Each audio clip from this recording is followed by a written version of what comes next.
ಯಾವುದು ಚಾಲೆಂಜ್ ಆಗಿ ನೀವು ಫೇಸ್ ಮಾಡಿರುವಂತ ಕೇಸ್? ಒಬ್ಬ ಪೇಷಂಟ್ ಬಂದಿದ್ದ, ಚೆಕ್ ಮಾಡಿ ನೋಡಿದ್ರೆ ಒಂದು ಸ್ಪೈಡರ್ ವೆಬ್ ಮಾಡಿ ಅದು ಅದ್ರದ್ದು ಫ್ಯಾಮಿಲಿನ ಕೂಡ ಅದ್ರಲ್ಲಿ ನೋಡ್ಕೊಂಡು ಓಡಾಡ್ತಿದೆ. ಅಂಡ್ ಕ್ಲೀನ್ ಮಾಡಕ್ ಹೋದಾಗ ಸ್ಟಾರ್ಟೆಡ್ ಅಟ್ಯಾಕಿಂಗ್ ಆನ್ ಅಸ್. ಇದು ತಂದೆ ತಾಯಿ ಹೇಗೆ ಗುರುತಿಸಬಹುದು? ನಾವು ನಮ್ಮ ಮಗುಗೆ ಕಿವಿ ಕೇಳ್ತಾ ಇಲ್ಲ ಅನ್ನೋದನ್ನ ಹೇಗೆ ನಾವು ಅದನ್ನ ಗುರುತಿಸಬಹುದು? ಅಬ್ಸರ್ವೇಷನ್ ಅಂತ ಹೇಳಿದ್ರೆ, ಒಂದು ಪಾತ್ರೆ ಬಿದ್ದಾಗ ತಿರ್ಗಿಲ್ಲ ಅಂದ್ರೆ, ಅಥವಾ ಅವ್ರು ಕರೆದಾಗ, ಅವ್ರ ವೆಹಿಕಲ್ ಬಂದಾಗ, ಮೊಬೈಲ್ ರಿಂಗ್ ಆದಾಗ, ಆ ಕಡೆ ಮಗು ಕತ್ತನ್ನ ಅಲ್ಲಾಡಿಸಿಲ್ಲ ಅಂದ್ರೆ, ಕಣ್ಣು ಮಿಡಕ್ಸ್ತಾ ಇಲ್ಲ ಅಂತ ಹೇಳಿದ್ರೆ ಅದರ ಅರ್ಥ ಕಿವಿಯಿಂದ ಬ್ರೈನಿಗೆ ಹೋಗೋ ಮೆಸೇಜ್ ಕಮ್ಮಿ ಆಗಿದೆ ಅಂತ ಅರ್ಥ. ಓಡ್ಬೇಕಾದ್ರೆ, ಕಾರಲ್ಲಿ ಹೋಗ್ಬೇಕಾದ್ರೆ ಚೆನ್ನಾಗಿರುತ್ತೆ. ಈ ಫ್ಲೈಟ್ಗೆ ಹೋದಾಗ ಸಡನ್ ಆಗಿ ಏರ್ ಬ್ಲಾಕ್ ಆಗುತ್ತೆ, ಕಿವಿ ಇಯರ್ ಬ್ಲಾಕ್ ಆಗುತ್ತೆ. ಇದಕ್ಕೆ ರೀಸನ್ ಏನು ಸರ್? ನೋಸ್ ಮತ್ತೆ ಇಯರ್ಗೆ ಡೈರೆಕ್ಟ್ ಲಿಂಕ್ ಇರುತ್ತೆ. ದರ್ ಇಸ್ ಅ ಟ್ಯೂಬ್, ಅದಕ್ಕೆ ನಾವು ಯುಸ್ಟಾಚಿಯನ್ ಟ್ಯೂಬ್ ಅಂತ ಹೇಳ್ತೇವೆ. ಓಕೆ ಸರ್, ನಮ್ಮ ENT ಡಿಪಾರ್ಟ್ಮೆಂಟ್ ಅಲ್ಲಿ ಕ್ಯಾನ್ಸರ್ ಯಾವ್ದು ಭಾಗಕ್ಕೆ ಬರ್ಬೋದು sir?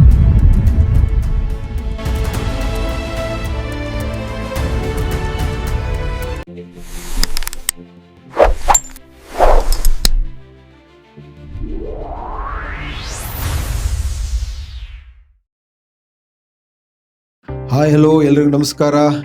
Welcome to one more meaningful episode of doctor ಸ್ಮೈಕ್. ಇದು ಆರೋಗ್ಯ ಜಾಗೃತಿಗೆ ಸಮರ್ಪಿತವಾದ ವೇದಿಕೆ.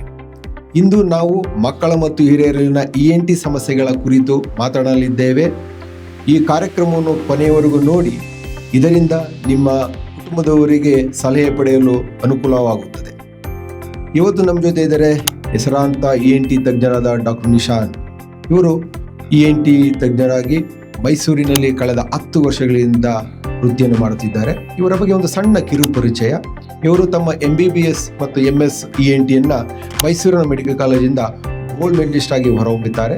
ನಂತರ ಇವರು ತಮ್ಮ ಫೆಲೋಶಿಪ್ಪನ್ನು ENT Hyderabad under the guidance of doctor Meghanand ಇವರ ಬಳಿ ಇವರು ತಮ್ಮ ಫೆಲೋಶಿಪ್ಪನ್ನು ಮಾಡಿದ್ದಾರೆ.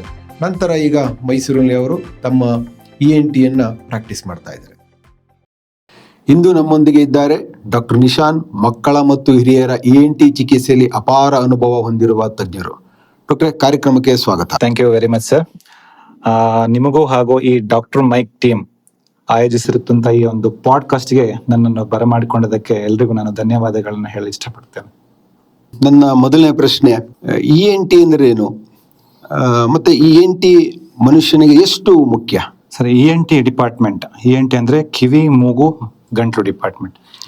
ಈ ಕಿವಿ ಮೂಗು ಗಂಟ್ಲು ಡಿಪಾರ್ಟ್ಮೆಂಟ್ ಅಲ್ಲಿ ಆಗೋ ಸಮಸ್ಯೆಗಳು ದಿನನಿತ್ಯ ಪ್ರತಿಯೊಬ್ಬರು ಫೇಸ್ ಮಾಡ್ತಾ ಇರ್ತಾರೆ.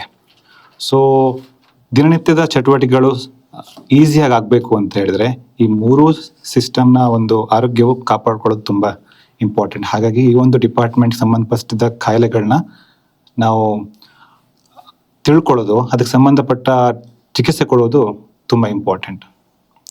ಸರ್, ಈ ENT ಸಮಸ್ಯೆಯಲ್ಲಿ ಮಕ್ಕಳಲ್ಲಿ ಮತ್ತೆ ವಯಸ್ಸಾದರೂ 65-70 ವರ್ಷ ಆಗಿರಲಿ ಅತಿ ಹೆಚ್ಚು ಕಾಣುತ್ತೆ.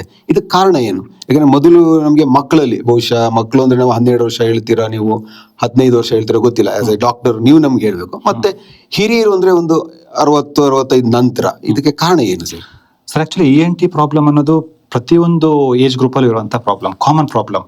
ಬಟ್ ಏನಂತ ಹೇಳಿದ್ರೆ ಲೆಸ್ ದೆನ್ 10 years 12 years ಇದ್ದಾಗ ಪೇರೆಂಟ್ಸ್ಗಳು ತುಂಬಾ ಕಾಶಿಯಸ್ ಆಗಿರ್ತಾರೆ.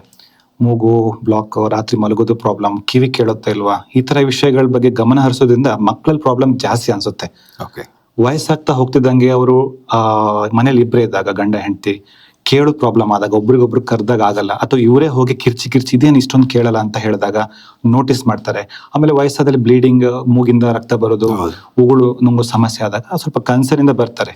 ಈ ಮಧ್ಯ ವಯಸ್ಕರು ಏನ್ ಮಾಡ್ತಾರೆ, ದಿನ ದೂಡೋಣ, ಇಷ್ಟು ದಿನ ಕೋಲ್ಡ್ ಅಲ್ಲ ಅಷ್ಟೇ, ಒಂದು ಮಾತ್ರೆ ತಗೊಂಡು ಸ್ಟೀಮ್ ತಗೊಂಡಿರೋಣ ಅಂತ. ಸೊ ಹಾಗಾಗಿ ಅಷ್ಟು ಗಮನಕ್ಕೆ ಬರಲ್ಲ ಅದು. ಈ ENT ಅಂದ್ರೆ ಮಕ್ಕಳಲ್ಲಿ ಅತಿ ಹೆಚ್ಚು ಕಿವಿ ಸೋರುವಿಕೆ ಅಂತ ನೋಡ್ತೀವಿ ನಾವು. ಅಂದ್ರೆ ಬಹುಶಃ ನಾವು ಸಣ್ಣ ವಯಸ್ಸಲ್ಲಿ, ಎಸ್ಪೆಷಲಿ ಈ ಚಳಿಗಾಲದಲ್ಲಿ ಅತಿ ಹೆಚ್ಚು ಅನ್ಸುತ್ತೆ. ಇದ್ರ ಬಗ್ಗೆ ಒಂದು ಸ್ವಲ್ಪ ಮಾಹಿತಿ. ನೀವಲ್ಲಿ ಚಳಿಗಾಲ ಅದರ ಅರ್ಥ ಅಂದ್ರೆ ಈ ಶೀತದ ಟೈಮ್, ಅವಾಗ ಮುಖ್ಯವಾಗಿ ಅಫೆಕ್ಟ್ ಆಗೋ ದೇಹದ ಭಾಗ ಅಂದ್ರೆ ಮೂಗು. ಮೂಗು ಬ್ಲಾಕ್ ಆದಾಗ, ಮೂಗಲ್ಲಿ ಪದೇ ಅಲರ್ಜಿ, ಅಕ್ಷಿ, ಈ ಶೀತ ಆದಾಗ ಡೈರೆಕ್ಟ್ ಆಗಿ ಕಿವಿಗೆ ಮತ್ತೆ ಮೂಗಿಗೆ ಕನೆಕ್ಷನ್ ಇರೋದ್ರಿಂದ ಕಿವಿ ಹಾಳಾಗತ್ತೆ.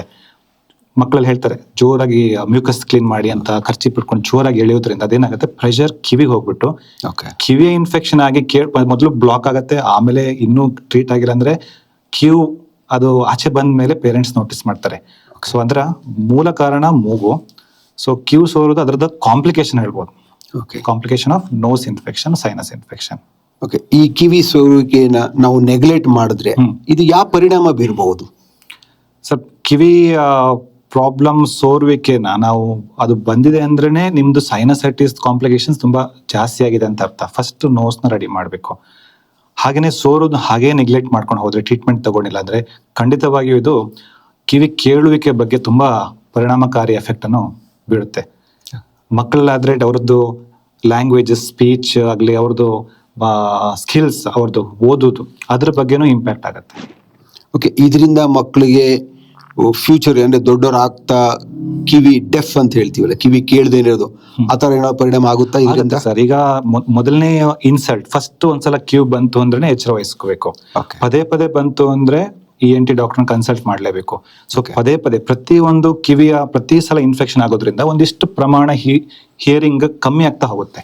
ಸೊ ಹೀಗೆ ವರ್ಷ ಪ್ರತಿ ವರ್ಷ ಆಗ್ತಾ ಹೋಗ್ತಾ ಇದ್ದಂಗೆ ಮಧ್ಯ ವಯಸ್ಸಲ್ಲಿ ಒಂದು 20-25 ಆದ್ಮೇಲೆ ತುಂಬಾ ಒಂದು ಪರಿಣಾಮ ಬೀಳುತ್ತೆ ಅದು ಈ ಹಿಯರಿಂಗ್ ಬಗ್ಗೆ.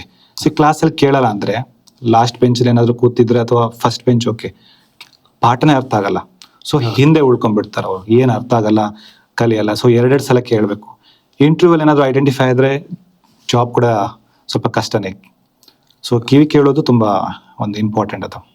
ಇದು ತಂದೆ ತಾಯಿ ಹೇಗೆ ಗುರುತಿಸ್ಬೋದು? ನಾವು ನಮ್ಮ ಮಗುಗೆ ಕಿವಿ ಕೇಳ್ತಾ ಇಲ್ಲ ಅನ್ನೋದನ್ನ ಹೇಗೆ ನಾವು ಅದನ್ನ ಗುರುತಿಸ್ಬೋದು?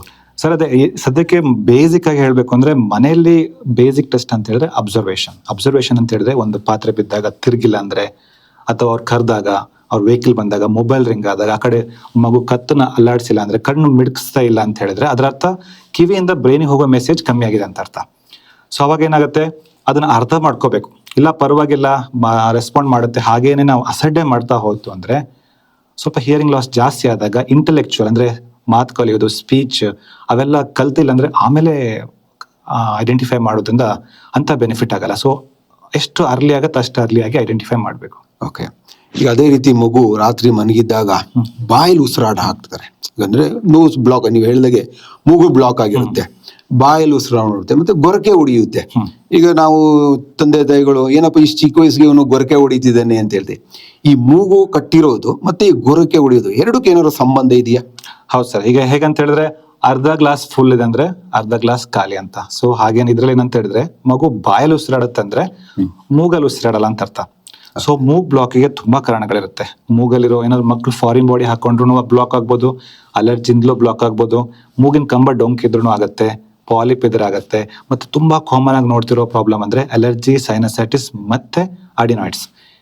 ಈ ಮೂಗ್ ಬ್ಲಾಕ್ ಆದಾಗ ಏನಾಗುತ್ತೆ, ಮಕ್ಕಳು ಬಾಯಲ್ಲಿ ಉಸಿರಾಡಲೇಬೇಕಾಗತ್ತೆ.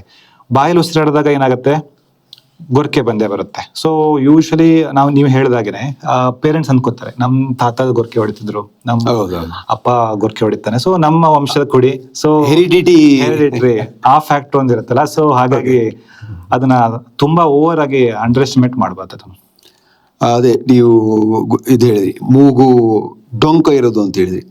ಅದು ಎಷ್ಟು ಪರ್ಸೆಂಟೇಜು ಮಕ್ಕಳಿಗೆ ಡೊಂಕ ಇರುತ್ತೆ? ಇದಕ್ಕೆ ಕಾರಣ ಏನು? ಬೈ ಬರ್ತ್ ಡಿಫಿಷಿಯನ್ಸಿನ ಇಲ್ಲ ಹುಟ್ಟಿದ ನಂತರ ಆಗುವಂಥದ್ದು ಇದು ಡೊಂಕ ಆಗುವಂಥದ್ದು? ಸರ್, ಎರಡೂ ಇರುತ್ತೆ. ಯೂಶಲಿ ಏನಂತ ಹೇಳಿದ್ರೆ ಮೂಗಿನ ಕಂಬ bend almost I can say ಒಂದು 90-95% ಜನಕ್ಕಿದ್ದೇ ಇರುತ್ತೆ. ಪ್ರತಿಯೊಬ್ರು ಮೂಗು ಕೂಡ ಸ್ಟ್ರೈಟ್ ಇರಲ್ಲ.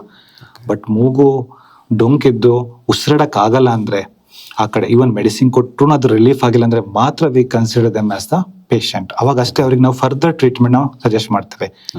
ಬರ್ತ್ ಪ್ಯಾಸೇಜ್ ಅಲ್ಲಿ ಆಗ್ಬೇಕಾದ್ರೆ, ಡೆಲಿವರಿ ಟೈಮ್ ಅಲ್ಲಿ, ಅಥವಾ ಮಗು ಉರುಳಿದಾಗ, ಎಲ್ಲೋ ಒಂದು ಏಟ್ ಆದಾಗ, ಒಂದು ಜಸ್ಟ್ ಆ ಒಂದು ಇಂಪ್ಯಾಕ್ಟ್ ಇದ್ದಾಗಿ ಬೆಳೀತಾ ಮೂಗು ಏನಾಗುತ್ತೆ, ಹಾಗೆ ಡೊಂಕ ಬಿಡುತ್ತೆ, ಬ್ಲಾಕ್ ಮಾಡುತ್ತೆ. ಓಕೆ, ಇದರಿಂದ ಮೂಗು ಬ್ಲಾಕ್ ಆಗಿ ಮತ್ತೆ ಕಿವಿ ಬ್ಲಾಕ್ ಆಗಿಂದ ಇದರಿಂದ ಬ್ರೈನ್ಗೆ ಏನಾದ್ರು ಸಮಸ್ಯೆ ಆಗುತ್ತಾ? ಬ್ರೈನ್ಗೆಲ್ಲ ಅಂತ ಏನು ಡೈರೆಕ್ಟ್ ಕಾಂಪ್ಲಿಕೇಶನ್, ಉಸಿರಾಟ ಇದೆಯಲ್ಲ ಅದಕ್ಕೆ ಕೇಳಿದೆ. ಉಸಿರಾಟ ಅಂತ ಹೇಳಿದ್ರೆ ದೊಡ್ಡವರಲ್ಲಿ ಆಗೋ ಗೊರಕೆ, ಚಿಕ್ಕವರಲ್ಲಿ ಆಗೋ ಗೊರಕೆ ಎರಡು ಒಂದೇ. ಅಂದ್ರೆ ಇಟ್ ಇಸ್ ಆಕ್ಸಿಜನ್ ಡಿಪ್ರೈವ್ಡ್, ಅಂದ್ರೆ ಕಮ್ಮಿ ಇರುವ ಸ್ಟೇಟಸ್ ಅಂತ ಅರ್ಥ. ಸೊ ಏನಾಗುತ್ತೆ, ಮಗು ಪ್ರತಿ ಒಂದೊಂದು 5-5 ನಿಮಿಷಕ್ಕೆ ಎದ್ದೇಳೋದ್ರಿಂದ, ಅಂದ್ರೆ ಗೊರಕೆ ಹೊಡೆದು ಆ ಮಗು ಡೀಪ್ ಸ್ಲೀಪ್ ಹೋಗಲ್ಲ. ಡೀಪ್ ಸ್ಲೀಪ್ಗೆ ಮಗುವಾಗ್ಲೇ ದೊಡ್ಡವರಾಗಿ ಹೋಗಿಲ್ಲ ಅಂತ ಹೇಳಿದ್ರೆ ಅವ್ರದ್ದು ಮೆಮೊರಿ ಕನ್ಸಲ್ಟೇಷನ್ ಆಗಿರ್ಬೋದು, ಅಥವಾ ಅವ್ರದ್ದು ಡೈಲಿ ಬಿಹೇವಿಯರ್ ಆಗ್ಬೋದು, ಅದು ಪರ್ಫಾರ್ಮೆನ್ಸ್ ಎಲ್ಲದರ ಮೇಲೆ ಎಫೆಕ್ಟ್ ಆಗುತ್ತೆ. ಸೊ ಇಂಡೈರೆಕ್ಟ್ಲಿ ಬ್ರೈನ್ ಕೂಡ ನಾವು ಹೇಳ್ಬೋದು ಇದೇ ತರ ಈ ಒಂದು ವಿಷಯದಲ್ಲಿ ಸ್ವಲ್ಪ ಹಿಂದುಳಿದ್ಬಿಡುತ್ತೆ. ಸರ್ ಮಕ್ಕಳಲ್ಲಿ ನಾವು ಬಹುಶಃ ಈಗಿನ ಮಕ್ಕಳೆಲ್ಲ ಕಡಿಮೆ ಅನ್ಸುತ್ತೆ, ಯಾಕಂದ್ರೆ ನಾವೆಲ್ಲ ಸ್ಕೂಲ್ ಓದ್ಬೇಕಾದ್ರೆ ಬಳಪದಲ್ಲಿ ನಾವು ಬರೀತಿದ್ದು. ಆಗ ನೀವು ಹೇಳಿದಂಗೆ ಫಾರಿನ್ ಬಾಡಿ ಒಂದು ಬಳಪ ಹೋಗಿ ಇಲ್ಲಿ ಸಿಗಾಕೋತಿತ್ತು, ಇಲ್ಲ ಕಿವಿ ಹೀಗೆ ಅಂದಾಗ ಹೋಗಿತ್ತು. ಇದರಿಂದ ಎಷ್ಟು ಎಫೆಕ್ಟ್ ಆಗುತ್ತೆ ಸರ್?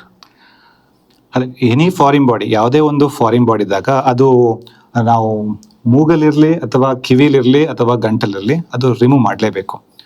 ಸೊ ಕೆಲವೊಂದು ಈಗ ಥರ್ಮೋಕಾಲ್ ಪೀಸ್ ಆಗಲಿ ಅಥವಾ ಚಾಕ್ ಪೀಸ್ ಆಗಲಿ 1 or 2 days ಮೂಗಲಿದ್ರೆ ಏನು ಅಂಥದ್ದೇನು ಪ್ರಾಬ್ಲಮ್ ಆಗಲ್ಲ. ಬಟ್ ಈ ಬ್ಯಾಟ್ರಿ ಶೆಲ್ಗಳು, ಈ ಆಲ್ಕಲಿ, ಆಸಿಡಿಟಿ ಅವೆಲ್ಲ ಶೆಲ್ಗಳಿದ್ದಾಗ ಅವನ್ನೆಲ್ಲ ಇಮಿಡಿಯೇಟಾಗಿ ನಾವು ರಿಮೂವ್ ಮಾಡಲೇಬೇಕಾಗತ್ತೆ, ಎಮರ್ಜೆನ್ಸಿ. ನಿಮ್ಮಲ್ಲಿ ಈ ಥರ ಕೇಸ್ಗಳು ಇತ್ತೀಚಿನ ದಿನಗಳಲ್ಲಿ ನೋಡಿದ್ದೀರಾ? ಪ್ರತಿದಿನ ಬರ್ತಾರೆ, ಪ್ರತಿದಿನ. ಯಾವ ಥರ ಕೇಸಸ್ಗಳು ಬರ್ತದೆ ಸರ್? ಫಿಶ್ ಬೋನು, ಮೀನಿನ ಮುಳ್ಳು ಸಿಕ್ಕಾಕೊಳ್ಳೋದು ಊಟ ಮಾಡಬೇಕಾದ್ರೆ, ಸ್ಪೆಷಲ್ ಗಂಟಲಲ್ಲಿ, ಮೂಗೊಳಗೆ ಹುಣಸೆ ಬೀಜ ಹಾಕೊಳ್ಳೋದು, ಕಡಲೆ ಬೀಜ, ದಾಳಿಂಬೆ, ಬ್ಯಾಟ್ರಿ ಶೆಲ್ ಕೂಡ ನಾವು ತುಂಬಾನೇ ರಿಮೂವ್ ಮಾಡಿದ್ದೇವೆ. ಸೊ ಬ್ಯಾಟ್ರಿ ಶೆಲ್ ಏನಂತ ಹೇಳಿದ್ರೆ ಅದು ಹೊಟ್ಟೆ ಒಳಗೆ ಹೋದ್ರೆ ಅದು ಎಮರ್ಜೆನ್ಸಿ ಆಪರೇಷನ್ ಮಾಡಿ ತೆಗಿಬೇಕು. ನಾವು ನೆಕ್ಸ್ಟ್ ಡೇ ಮೋಷನ್ ಬರೋವರೆಗೆ ವೇಟ್ ಮಾಡೋಕ್ಕಾಗಲ್ಲ ಅದನ್ನ. ಅದು ಕೊರೋಸಿವ್ ಇರೋದ್ರಿಂದ ಡ್ಯಾಮೇಜ್ ಮಾಡುತ್ತೆ ಅದು. ಈ ತರ ಮಕ್ಕಳುಗಳು ಫಾರಿನ್ ಬಾಡಿ ಆದಾಗ ಎಷ್ಟು ಗಂಟೆ ಒಳಗೆ ಆಸ್ಪತ್ರೆ ಬರಬೇಕು? ಇಮಿಡಿಯೇಟ್ ಆಗಿ ಅದೇ ಅಸಿಡಿಟಿ, ಅದು ಇದು ಆಲ್ಕಲಿ ಬ್ಯಾಟ್ರಿ ಶೆಲ್ಗಳನ್ನು ಹೊರತಾದ್ರೆ ಬೇರೆದೆಲ್ಲ ನೆಕ್ಸ್ಟ್ ಡೇ ನೀವು ಆರಾಮಾಗಿ ಬಂದು ತೆಗಿಬೋದು. ಬಟ್ ಅಬ್ವಿಯಸ್ಲಿ ಪೇರೆಂಟ್ಸ್ ತುಂಬಾ ಗಾಬರಿ ಪಡ್ಕೋತಾರಲ್ಲ, ಸೊ ಇಮಿಡಿಯೇಟ್ ಆಗಿ 24 hours ನೈಟ್ ಕೂಡ ನಾವು ಕೆಲವೊಮ್ಮೆ ತೆಗೆದಿದ್ದು ಸಿಚುವೇಶನ್ಸ್ ಇವೆ. ಮತ್ತೆ ಈ ಮಕ್ಕಳಲ್ಲಿ ಟಾನ್ಸಿಲ್ ಪ್ರಾಬ್ಲಮ್ ಬರುತ್ತೆ ಅಂತ, ಇದಕ್ಕೆ ಕಾರಣ ಏನು ಸರ್? ಸರಿ, ಮಕ್ಕಳಲ್ಲಿ ಟಾನ್ಸಿಲ್ಸೈಟಿಸ್ ಅಗೇನ್ ಅದೇ ಸೇಮ್ ಅಂತ ಹೇಳಿದ್ರೆ ಮೂಗ್ ಬ್ಲಾಕ್ ಆಗೋದ್ರಿಂದ ಏನಾಗುತ್ತೆ, ಮಕ್ಕಳು ಬಾಯಲ್ಲಿ ಉಸಿರಾಡ್ತಾರೆ. ಸೊ ಗಾಳಿ ಎಲ್ಲಿಂದ ಹೋಗ್ಬೇಕು, ನಾವು ಒಂದು ಮೂಗಿಂದ ಕೂದಲಿಂದ ಸ್ಟಾರ್ಟ್ ಆಗುತ್ತೆ, ಅದು ಫಿಲ್ಟ್ರೇಷನ್ ಮ್ಯಾಕ್ಸಿಮಮ್ ಫಿಲ್ಟರ್ ಆಗುತ್ತೆ. ಆಮೇಲೆ ಸ್ವಲ್ಪ ಭಾಗ ಸೈನಸ್ ಅಲ್ಲಿ ಫಿಲ್ಟರ್ ಆಗುತ್ತೆ, ಆಮೇಲೆ ಅಡಿನಾಯ್ಡ್ಸ್ ಆಗುತ್ತೆ. ಸೊ ಇವೆಲ್ಲ ಬೈಪಾಸ್ ಆಗುತ್ತೆ ಯಾವಾಗ ಮೂಗ್ ಬ್ಲಾಕ್ ಆದಾಗ. ಸೊ ನಾವು ಸೇವಿಸಿರೋದು ಗಾಳಿ ಆಗ್ಲಿ ಬ್ಯಾಕ್ಟೀರಿಯಾ ಆಗ್ಲಿ ಎಲ್ಲ ಹೋಗಿ ಟಾನ್ಸಿಲ್ ಕೂತ್ಕೊಳ್ಳುತ್ತೆ. ಆಮೇಲೆ ಇನ್ನೊಂದು ವೆರಿ ಇಂಪಾರ್ಟೆಂಟ್ ಇವಾಗಿನ ಮಕ್ಕಳಲ್ಲಿ ಪ್ರಾಬ್ಲಮ್ ಅಂತ ಹೇಳಿದ್ರೆ ಆಸಿಡಿಟಿ. ಚಿಕ್ಕ ಮಕ್ಕಳಲ್ಲೂ ಆಗುತ್ತೆ. ಅವ್ರು ಹೇಳೋದು ಫುಡ್ ಹ್ಯಾಬಿಟ್ಸ್, ಔಟ್ಸೈಡ್ ತಿನ್ನೋದು, ಜಂಕ್ಸ್, ಲೇಟ್ ನೈಟ್, ಈ ಥರ ಫುಡ್ ಹ್ಯಾಬಿಟಿಂದ ಆಸಿಡ್ ರಿಫ್ಲೆಕ್ಸ್ ಆಗಿ ಕೂಡಲೇ ಆಸಿಡ್ ರಿಫ್ಲೆಕ್ಸ್ ಎಲ್ಲಿ ಬರುತ್ತೆ, ಟಾನ್ಸಿಲ್ನ ಟಚ್ ಆಗಿಬಿಡುತ್ತೆ. ಸೊ ಇದರಿಂದಲೂ ಕೂಡ ನಿಮಗೆ ಪದೇ ಪದೇ ಟಾನ್ಸಿಲ್ ಇನ್ಫೆಕ್ಷನ್ ಆಗೋ ಚಾನ್ಸಸ್ ಇರುತ್ತೆ. ಸರ್ ಹಾಗೆ ಬಂದಾಗ ಕಿವಿಲಿ ನಾವು ವ್ಯಾಕ್ಸ್ ಅಂತ ಹೇಳ್ತೀವಿ, ನಮ್ಮ ಆಡು ಭಾಷೆಯಲ್ಲಿ ಹೇಳಿದ್ರೆ ಮೇಣ ಅಂತಾರೆ, ಮತ್ತೆ ಗೊರಕೆ ಅಂತೆ, ಗುಗ್ಗೆ ಅಂತ ಹೇಳ್ತಾರೆ. ಇದು ಹೌ ಫ್ರೀಕ್ವೆಂಟ್ಲಿ ನಾವು ಅದನ್ನ ಕ್ಲೀನ್ ಮಾಡಬೇಕು, ಇಲ್ಲ ಕ್ಲೀನ್ ಮಾಡಿಸ್ಬಾರ್ದು? ಗುಗ್ಗೆ ಅನ್ನೋದು ಏನಂತ ಹೇಳಿದ್ರೆ ದೇವರು ನ್ಯಾಚುರಲ್ ಆಗಿ ನಮ್ಗೊಂದು ಕೊಟ್ಟಿರೋಂಥ ಆಯಿಂಟ್ಮೆಂಟ್. ಸೊ ಇದ್ರಿದ್ದಾಗ ಕಿವಿಲಿ ಫಂಗಸ್ ಆಗ್ಲಿ ಬ್ಯಾಕ್ಟೀರಿಯಾ ಆಗ್ಲಿ ಅಷ್ಟು ಈಸಿಯಾಗಿ ಬೆಳೆಯಲ್ಲ. ಯಾವುದೇ ಸೊಳ್ಳೆ ಆಗ್ಲಿ ನೊಣ ಆಗ್ಲಿ ಕಿವಿ ಹತ್ರ ಬರ್ಬೇಕಾದ್ರೆ ಅದರ ಒಂದು ಸ್ಪೆಷಲ್ ಕ್ಯಾರೆಕ್ಟರ್ ಇಂದಾಗಿ ಹತ್ರನೂ ಕೂಡ ಬರಲ್ಲ. ಸೊ ಅದರ ಅರ್ಥ wax is there for protection of the ear drum. So ನಾವು ಕಂಪ್ಲೀಟ್ ರಿಮೂವ್ ಮಾಡಿದಾಗ ಅಷ್ಟೇ chances of infection, fly, insect ಎಲ್ಲ ಹೋಗೋದು ಚಾನ್ಸಸ್ ಜಾಸ್ತಿ. ಯಾವಾಗ ಗುಗ್ಗೆ ತುಂಬಾ ಕಟ್ಬಿಟ್ಟು ಕಿವಿ ಕೇಳಲ್ಲ ಅನ್ಸುತ್ತೆ, ಅಥವಾ ಕಿವಿ ಒಳಗೆ ನೀರು ಹೋಗಿ ಏನಾದ್ರು ಇನ್ಫೆಕ್ಷನ್ ಆದಾಗ ಅದನ್ನ ಅರ್ಥ ಮಾಡ್ಕೊಳಕ್ ನಾವು ಅದನ್ನ ಕ್ಲೀನ್ ಮಾಡ್ತೇವೆ ಹೊರತು ಬೇರೆ ಯಾವ ಸಿಚುವೇಶನ್ ನಾವು ಗುಗ್ಗೆನೆಲ್ಲ ಕ್ಲೀನ್ ಮಾಡಲ್ಲ. ಸೊ ಇದು ಇರಲೇಬೇಕು. ಮತ್ತೆ ಈ ಇಯರ್ ಬಡ್ಸ್ ಅಂತ ಪ್ರತಿಯೊಂದು ಮೆಡಿಕಲ್ ಸ್ಟೋರಲ್ಲೂ ಜನರಲ್ ಸ್ಟೋರಲ್ಲೂ ಮಾರ್ತಾರೆ. ಈಗ ಬಡ್ಸ್ ತಗೊಂಡು ಕ್ಲೀನ್ ಮಾಡೋದು ಒಳ್ಳೇದಾ ಕೆಟ್ಟದ್ದಾ? ಆಬ್ವಿಯಸ್ಲಿ ಕೆಟ್ಟದ್ದು. ಯಾಕಂತ ಹೇಳಿದ್ರೆ ಬಡ್ಸ್ ಶೇಪು ಈ ತರ ಇರುತ್ತೆ. ನೀವು ಕಿವಿ ಒಳಗೆ ಹಾಕಿ ಕ್ಲೀನ್ ಮಾಡಿದಾಗ ಸೈಡ್ ಅಲ್ಲಿರೋ ಗುಗ್ಗೆ ಮಾತ್ರ ಮೆತ್ಕೊಂಡು ಆಚೆ ಬರುತ್ತೆ. ನಿಮ್ಗೆ ಅನ್ಸುತ್ತೆ ಅವಾಗ ಬಂತು ಅಂತ. ಮೇಜರ್ ಕಂಟೆಂಟ್ ಎಲ್ಲ ಹೋಗುತ್ತೆ, ಸೀದಾ ಒಳಗೆ ಹೋಗುತ್ತೆ. ನಾವು ಇನ್ನೂ ಅದನ್ನ ಒಳಗೆ ತಳ್ತೇವೆ. ಈ ಟಾನ್ಸಿಲ್ ಮತ್ತೆ ಅಡಿನೋಟಮಿ ಸರ್ಜರಿ ಇದೆಯಲ್ಲ ಸರ್, ಅದು ಎಷ್ಟು ಒಳ್ಳೇದು ಸರ್ಜರಿ ಮಾಡಿಸೋದ್ರಿಂದ? ಒಂದ್ ಮಗು ಉಸಿರಾಡಕ್ ತುಂಬಾ ಕಷ್ಟ ಪಡ್ತಿದೆ ಅಂತ ಹೇಳಿದ್ರೆ, ಅಂದ್ರೆ ನಾವು ಮೆಡಿಸಿನ್ ಕೊಡ್ತೇವೆ ಆದ್ರೂ ಅಷ್ಟು ರೆಸ್ಪಾನ್ಸ್ ಮಾಡಲ್ಲ, ತುಂಬಾ ಗೊರ್ಕೆ, ತುಂಬಾ ರಾತ್ರಿ ಎದ್ದೆದ್ದು ಕೂತ್ಕೊಳ್ಳುತ್ತೆ, ಉಸಿರಾಡಕ್ ಸಫೋಕೇಶನ್ ಆಗುತ್ತೆ. ಸೊ ಆತರ ಮಕ್ಕಳಲ್ಲಿ ನಾವು ಫಸ್ಟ್ ಐಡೆಂಟಿಫೈ ಮಾಡ್ತೇವೆ ಇದು ಸೈನಸೈಟಿಸ್ ಪ್ಲಸ್ ಏನಾದ್ರು ಅಡಿನಾಯ್ಡ್ ಸಮಸ್ಯೆ ಅಂತ. ಅವಾಗ ನಾವು ಒಂದು ನಿರ್ದಿಷ್ಟ ದಿನದ ಮಟ್ಟಿಗೆ ಒಂದು ಮೆಡಿಸಿನ್ ಕೊಡ್ತೇವೆ. ಮೂಗಿಂಗ್ ಸ್ಪ್ರೇ ಆಗಿರ್ಬೋದು ಅಥವಾ ಆಂಟಿಬಯೋಟಿಕ್ ಆಗಿರ್ಬೋದು. ಈ ಮೆಡಿಸಿನ್ ಕೊಟ್ಟಾದ ಮೇಲೂ ಆ ಮಗು ರೆಸ್ಪಾಂಡ್ ಮಾಡ್ತಿಲ್ಲ ಅಂದ್ರೆ ಆವಾಗ ನಾವು ಟೆಸ್ಟ್ಗಳು ಮಾಡ್ತೇವೆ. ಡೈರೆಕ್ಟ್ ಸರ್ಜರಿ ಹೋಗಕ್ಕಾಗಲ್ಲ, ಚಿಕ್ಕ ಮಗು ಅಲ್ಲ. ಟೆಸ್ಟ್ ಅಲ್ಲಿ ಏನ್ ನೋಡ್ತೇವೆ, ಎಂಡೋಸ್ಕೋಪಿ ಆಗಿರ್ಬೋದು ಅಥವಾ ಎಕ್ಸ್ರೇ ಮಾಡಿರ್ಬೋದು ಅಥವಾ ಏನೋ ಒಂದು ಬ್ಲಡ್ ಟೆಸ್ಟ್ ಮಾಡ್ಬಿಟ್ಟು ನಾವೇನ್ ಮಾಡ್ತೇವೆ ಅಂದ್ರೆ ಅದನ್ನ ಐಡೆಂಟಿಫೈ ಮಾಡ್ತೇವೆ, ಇದು ಮೆಡಿಸಿನ್ ಅಲ್ಲಿ ಗುಣ ಆಗುವಂತ ಪ್ರಾಬ್ಲಮ್ ಅಥವಾ ಇದಕ್ಕೆ ನಾವೇನಾದ್ರು ಸರ್ಜಿಕಲ್ ಅಪ್ರೋಚ್ ಮಾಡ್ಬೇಕಂತ. ಈವನ್ ಟೆಸ್ಟ್ ಮಾಡಿದ ಮೇಲೂ ಸ್ವಲ್ಪ ಮೆಡಿಸಿನ್ ಚೇಂಜ್ ಮಾಡಿ ನಾವು ನೋಡ್ತೇವೆ, ಅದರಲ್ಲೂ ರೆಸ್ಪಾಂಡ್ ಆಗ್ತಿಲ್ಲ, ತುಂಬಾ ಕಷ್ಟ ಆಗ್ತಿದೆ, ಏಪ್ನಿಯಾ ಅಂತ ಹೇಳಿ ಬ್ರೀತಿಂಗ್ ಸ್ಟ್ರಾಕ್ ಆಗುತ್ತೆ. ಆ ಥರ ಮಕ್ಕಳನ್ನೆಲ್ಲ ನಾವು ಮಾಡ್ಲೇಬೇಕಾಗತ್ತೆ. ಯಾಕಂದ್ರೆ ಏರ್ವೇ ಬ್ರೀತಿಂಗ್ ನಾವೊಂದು ಇದರಲ್ಲಿ ABC ಅಂತ ಹೇಳ್ತಾ ಇದ್ರಲ್ಲಿ airway is very important. First ನಿಮ್ದು ಏರ್ವೇ ಸೆಕ್ಯೂರ್ ಆಗಬೇಕು. ಆಮೇಲೆ ಟಾನ್ಸಿಲ್ ಆಪರೇಷನ್ ಯೂಶ್ವಲಿ ಮೂಗಿನಿಂದಾಗಿ ಟಾನ್ಸಿಲ್ ಹಾಳಾಗೋದ್ರಿಂದ ನಾನು ಹೇಳಿದ್ನಲ್ಲ ಮೂಗಲ್ಲಿ ಉಸಿರಾಡೋದು. ಸೊ ಹಾಗೆ ಟಾನ್ಸಿಲ್ ನಾವು ಆಪ್ಷನ್ ಆಗಿ ಇರ್ತೇವೆ. ಅನ್ಲೆಸ್ ಅದು ತುಂಬಾ ದೊಡ್ಡದಾಗಿ ಒಂದಕ್ಕೊಂದು ಟಚ್ ಆಗಿ ಉಗುಳ್ ನುಂಗಕ್ಕೂ ಅಥವಾ ಊಟ ಮಾಡೋಕ್ಕೂ ಕಷ್ಟ ಆಗುತ್ತೆ. ಆ ಸಿಚುವೇಶನ್ ಅಲ್ಲಿ ನಾವು ತೆಗಿಬೇಕಾಗತ್ತೆ. ಓಕೆ. ಅದರ್ವೈಸ್ ಯೂಶಲಿ ಟಾನ್ಸಿಲ್ ನಾವು ಸ್ಪೇರ್ ಮಾಡಿ ಅಡಿನೋಡಷ್ಟನ್ನ ರಿಮೂವ್ ಮಾಡ್ತೇವೆ. ಓಕೆ. ಈಗ ಮಕ್ಕಳ ಬಗ್ಗೆ ನಾವು ಇಷ್ಟು ಮಾತಾಡೋದು. ಈಗ ಮಕ್ಕಳಲ್ಲಿ ಥೈರಾಯ್ಡ್ ಸಮಸ್ಯೆನೂ ಕಂಡು ಬರುತ್ತೆ ಅಂತ ಕೇಳಿದೀವಿ. ಈ ಮಕ್ಕಳಲ್ಲಿ ಥೈರಾಯ್ಡ್ ಸಮಸ್ಯೆಯಿಂದ ಕ್ಯಾನ್ಸರ್ ಬಂದಿರೋದು ಉಂಟಾ ನಿಮ್ಮ ಅನುಭವದಲ್ಲಿ? ಇಲ್ಲ, ನಾವು ನಮ್ದಂದ್ರೆ ಯೂಶಲಿ ಮಕ್ಕಳಲ್ಲಿ ಥೈರಾಯ್ಡ್ ಇಶ್ಯೂಸ್ ಬಂದಾಗ ಯೂಶಲಿ ಅವರು ತುಂಬಾ ವೇಟ್ಗೆ ಅವರ ಏಜ್ಗೆ ತಕ್ಕಾಗೆ ವೇಟ್ ಇರಲ್ಲ, ತುಂಬಾ ದಪ್ಪ ಇರ್ತಾರೆ. ಸೊ ಅದನ್ನ ನಾವು ಅಧ್ಯಯನ ಮಾಡಕ್ಕೆ ಎಂಡೋಕ್ರೈನಾಲಜಿಸ್ಟ್ ಕಳಿಸ್ಬಿಡ್ತೇವೆ. ಸರ್ಜಿಕಲ್ ರೋಡ್ ಯೂಶಲಿ ಬರಲ್ಲ, ಬಂದ್ರೂ ಅದನ್ನ ನಾವು ಯೂಶಲಿ ರಿಸರ್ವ್ಡ್ ಆಗಿ ಇಟ್ಟಿರ್ತೇವೆ. ಓಕೆ. ಆಮೇಲೆ ಮಕ್ಕಳಲ್ಲಿ ಇನ್ನೊಂದೇನಂತ ಹೇಳಿದ್ರೆ ಥೈರಾಯ್ಡ್ ನಾರ್ಮಲ್ ಜಾಗದಲ್ಲಿ ಇರೋ ಬದಲು ನಾಲ್ಗೆ ಕೆಳಗೆ ಓಕೆ ಅಬ್ನಾರ್ಮಲ್ ಪ್ಲೇಸ್ ಅಲ್ಲಿ ಇರುತ್ತೆ. ಸೊ ಅದನ್ನೆಲ್ಲ ಐಡೆಂಟಿಫೈ ಮಾಡ್ಬೇಕು ಅಷ್ಟೇ. ಓಕೆ. ಮತ್ತೆ rest of the things endocrinologist ನೋಡ್ಕೊಂಡ್ಬಿಡ್ತಾರೆ. ತಂದೆ ತಾಯಿಗಳು ಮಕ್ಕಳಲ್ಲಿ ಈ ಏನ್ ಹೇಳಿದ್ರಿ ನೀವು, ಕಿವಿ ಮೂಗು ಗಂಟಲ್ ಬಗ್ಗೆ ಏನ್ ಎಚ್ಚರಿಕೆ ತಗೋಬೇಕು? ಚಿಕ್ಕ ಮಕ್ಕಳಲ್ಲೇ ಆಗ್ಲಿ ದೊಡ್ಡ ಮಕ್ಕಳಲ್ಲಾಗ್ಲಿ ಕಿವಿ ಮೂಗು ಗಂಟ್ಲು ವಿಷಯ ಬಂದಾಗ ಅವರು ಏನಾದ್ರೂ ಫಾರಿನ್ ಬಾಡಿ ಹಾಕೊಳ್ಳೋದು ಅಥವಾ ಏನಾದ್ರೂ ಬಡ್ಸ್ ಹಾಕಿ ಕ್ಲೀನ್ ಮಾಡ್ತಿರೋದು, ಇನ್ನೊಂದು ಮಗು ಹೋಗಿ ಹೊಡೆಯೋದು, ಇವೆಲ್ಲ ಆಗದಂಗೆ ನೋಡಿ ಜಾಗ್ರತೆ ವಹಿಸ್ಕೋಬೇಕು. ಶೀತ ಆಯ್ತು ಅಂದ್ರೆ ಪದೇ ಪದೇ ಶೀತ ಮೆಡಿಸಿನ್ ಕೊಟ್ಟರು ಗುಣ ಆಗಲ್ಲ ಅಂತ ಹೇಳಿದ್ರೆ ಅದನ್ನ ಸ್ಪೆಷಲಿಸ್ಟ್ ENT ಅಂದ್ರೆ ಯೂಶಲಿ ಪೀಡಿಯಾಟ್ರಿಕ್ ನೋಡ್ತಾರೆ. ನಮ್ಗೆ ಇರ್ಲಿ ಮೈಸೂರಲ್ಲಿ ಆಗ್ಲಿ ಅಥವಾ ಬೇರೆ ಕಡೆ ಆಗ್ಲಿ ಅವರು ಅರ್ಥ ಮಾಡ್ಕೊಂಡು ಸಂಬಂಧಪಟ್ಟ ENT ಸ್ಪೆಷಲಿಸ್ಟ್ ಹತ್ರ ಹೋಗಿ ತೋರಿಸ್ಕೊಂಡ್ರೆ ಅದಕ್ಕೆ ಸೂಕ್ತವಾದ ಒಂದು ಚಿಕಿತ್ಸೆ ದೊರೆಯುತ್ತೆ.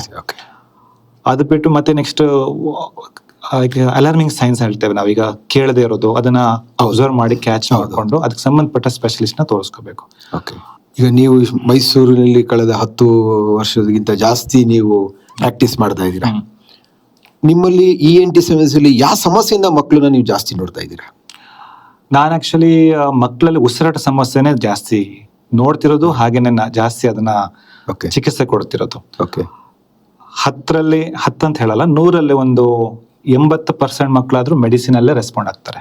ಓಕೆ. ಅಲ್ಲ, ಕಾರಣ ಏನು ಸರ್ ಅದಕ್ಕೆ? ಅಲರ್ಜಿ, ಫುಡ್ಡು, ನೀವು ತಿನ್ನೋ ಫುಡ್ಡು, ಹೈಜೀನ್, ಕೆಲವೊಂದ್ಸಲ ಕ್ಲೈಮೇಟ್ ಕೂಡ ತುಂಬಾ ಮ್ಯಾಟರ್ ಆಗುತ್ತೆ. ಈ ಚಳಿಗಾಲದಲ್ಲೇ ಜಾಸ್ತಿ ಬರ್ತಾರೆ ಮೂಗ್ ಬ್ಲಾಕು. ಸೊ ಅವಾಗ ನಾವು ಅದನ್ನ ಕನ್ಸಿಡರ್ ಮಾಡಕ್ಕಾಗಲ್ಲ.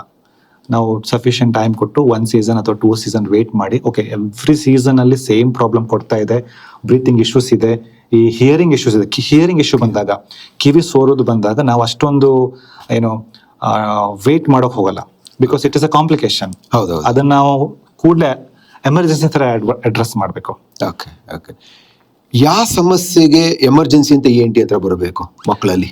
ಒಂದು ನಾವು ಹೇಳಿದಾಗೆ ಫಾರಿನ್ ಬಾಡಿ, ಅದು ಗಂಟ್ಲಲ್ಲಿ ಹೋಗ್ಲಿ ಅಥವಾ ಮೂಗಲ್ಲಿ ಹೋಗ್ಲಿ. ಮೂಗಲ್ಲಿ ಹೋದ್ರೆ ಭಯ ಅಂದ್ರೆ ಲಂಗ್ಸ್ ಹೋಗಲ್ಲ, ಹೊಟ್ಟೆ ಹೋದ್ರೆ ಪರವಾಗಿಲ್ಲ. ಮೆಟಾಲಿಕ್ ಆಬ್ಜೆಕ್ಟ್ಸ್ ಅದನ್ನ ಇಮಿಡಿಯೇಟ್ ಆಗಿ ಎಲ್ಲ ತೆಗಿಬೇಕು. ಇನ್ನೊಂದು ENT ಅಂತ ಹೇಳಿದ್ರೆ ಕೆಲವೊಮ್ಮೆ ಉಸಿರಾಟ ಸಮಸ್ಯೆ ಆಗ್ಬಿಡುತ್ತೆ. ಮುಂಚೆನೆ ಕ್ಯಾನ್ಸರ್ ಟ್ರೀಟ್ಮೆಂಟ್ ತಗೊಳ್ಳೋರು ಏನಾದ್ರು ಆದ್ರೆ, ಸಡನ್ ಧ್ವನಿಪೆಟ್ಟಿಗೆ ಕ್ಯಾನ್ಸರ್ಗಳಾದ್ರೆ, ಉಸಿರು ನಿಲ್ಬೇಕಾದ್ರೆ ನಾವು ಎಮರ್ಜೆನ್ಸಿಯಾಗಿ ಕನ್ಸಲ್ಟ್ ಮಾಡ್ಬೇಕು. ಅವಾಗ ನಾವು ಕೃತಕವಾಗಿ ಒಂದು ಉಸಿರಾಟವನ್ನ ಈ ಗಾಳಿ ಹೋಗೋ ಪೈಪಲ್ಲಿ ನಾವು ಮಾಡ್ಬೇಕಾಗತ್ತೆ. ಆಮೇಲೆ ಎಮರ್ಜೆನ್ಸಿ ಇನ್ನೊಂದು ರಕ್ತ ಬರೋದು. ಎಮರ್ಜೆನ್ಸಿ ಮೂಗಲ್ ರಕ್ತ ಯೂಶಲಿ ನಾರ್ಮಲ್ ಇರಲ್ಲ. ಸೊ ಮೂಗಲ್ ರಕ್ತ ಬಂದ್ರೆ ಅವ್ರು BP ಮಾತ್ರೆಗಳು ತಗೋತಿದಾರ, ಅಥವಾ ಏನಾದ್ರು ಮೂಗ್ ಕೈ ಹಾಕಿ ಗಾಯ ಮಾಡ್ಕೊಂಡಿದಾರ, ಅಥವಾ ಏನಾದ್ರು ಮೂಗಲ್ ಏನಾದ್ರು ಗೆಡ್ಡೆಗಳೇನಾದ್ರು ಬೆಳೆದಿದ್ದೇನಾ ಅಂತ ನೋಡ್ಬೇಕು. ಸೊ ಅದಕ್ಕೋಸ್ಕರ ನಾವು ಅದನ್ನ ಎಮರ್ಜೆನ್ಸಿ ಹೇಳ್ತೇವೆ ಹೊರತು ಬಾಕಿದೆಲ್ಲ ಎಲೆಕ್ಟಿವ್ ಆಗಿ OPD ನೋಡ್ಬೋದು ಸರ್. ಓಕೆ ಸರ್, ಈಗ ಮಕ್ಕಳ ಬಗ್ಗೆ ತಿಳಿಸಿದ್ರಿ. ಹಿರಿಯರ ಬಗ್ಗೆ ಬಂದ್ರೆ, ವಯಸ್ಸಾದವರು ಅಂದ್ರೆ ನಮ್ಮಲ್ಲಿ ವಯಸ್ಸು ಅಂದ್ರೆ 60 ವರ್ಷದ ನಂತರ ಅಂತ ನಮ್ದು ಫಿಕ್ಸ್ ಆಗಿದೀವಿ. ಈ ವಯಸ್ಸಾಗಿರಲ್ಲ ಅಂದ್ರೆ ಕಿವಿ ಕೇಳಿಸ್ತಾನೆ ಇರೋದು. ಎಷ್ಟೋ ನಾವು ಜನಕ್ಕೆ ಒಂದು ಪಬ್ಲಿಕ್ ಅಲ್ಲಿ ನೋಡಿದೀವಿ, ನಾವು ಎಷ್ಟು ಸತಿ ಕೂಗ್ತಾ ಇದೀನಿ ತಿರುಗಿ ನೋಡ್ತಾ ಇಲ್ಲ ಅಂತ ಹೇಳ್ತಾರೆ ವಯಸ್ಸಾಗಿರೋರ್ಗೆ. ಇದು ಕಾಯಿಲೆನೋ ಇಲ್ಲ ಅದು ವಯೋಸಹಜ ಕಾಯಿಲೆನಾ ಇದು? ವಯಸ್ಸಾದವರಲ್ಲಿ ಒಂದು ಅವ್ರು ಸರ್ ಹೇಳ್ದಂಗೆ 60 ವರ್ಷ ಅಂತ ಮುಂಚಿನ ಕಾಲದಲ್ಲಿತ್ತು. ಇವಾಗ ಬರ್ತಾ ಬರ್ತಾ ಏರ್ ಪೊಲ್ಯೂಷನ್ ಇಂದಾಗಿ ಅಥವಾ ಎಕ್ಸೆಸಿವ್ ಯೂಸ್ ಇಂದ ಐ ಥಿಂಕ್ 50 ವರ್ಷನೂ 45 ಇಯರ್ಸ್ ಕಟ್ ಆಫ್ ಇಡ್ಕೋಬಹುದು. ಸೊ ಅಂದ್ರೆ ಅರ್ಲಿ ಹಿಯರಿಂಗ್ ಲಾಸ್ ಸ್ಟಾರ್ಟ್ ಆಗೋದು ಅರೌಂಡ್ 40 to 45 ಇಯರ್ಸ್ ಸ್ಟಾರ್ಟ್ ಆಗುತ್ತೆ. ಸೊ ಇದು ಪ್ರೋಗ್ರೆಸ್ ಆಗ್ತಾ ಅಂದ್ರೆ ಹೈ ಫ್ರೀಕ್ವೆನ್ಸಿ ಸೌಂಡ್ಸ್ ಗಳು ಫಸ್ಟ್ ಎಫೆಕ್ಟ್ ಆಗುತ್ತೆ. ಅವಾಗ ಏನಾಗುತ್ತೆ, ದೂರದ ಮಾತಾಡೋದು ಕೇಳಲ್ಲ, ಪಕ್ಕದ ರೂಮ್ ಇಂದ ಮಾತಾಡೋದು ಕೇಳಲ್ಲ, ನಿಧಾನ ಹತ್ರದ ಮಾತಾಡೋದು ಕೇಳುತ್ತೆ. ಸೊ ಇದು ಏಜ್ ರಿಲೇಟೆಡ್ ಪ್ರಾಸೆಸ್.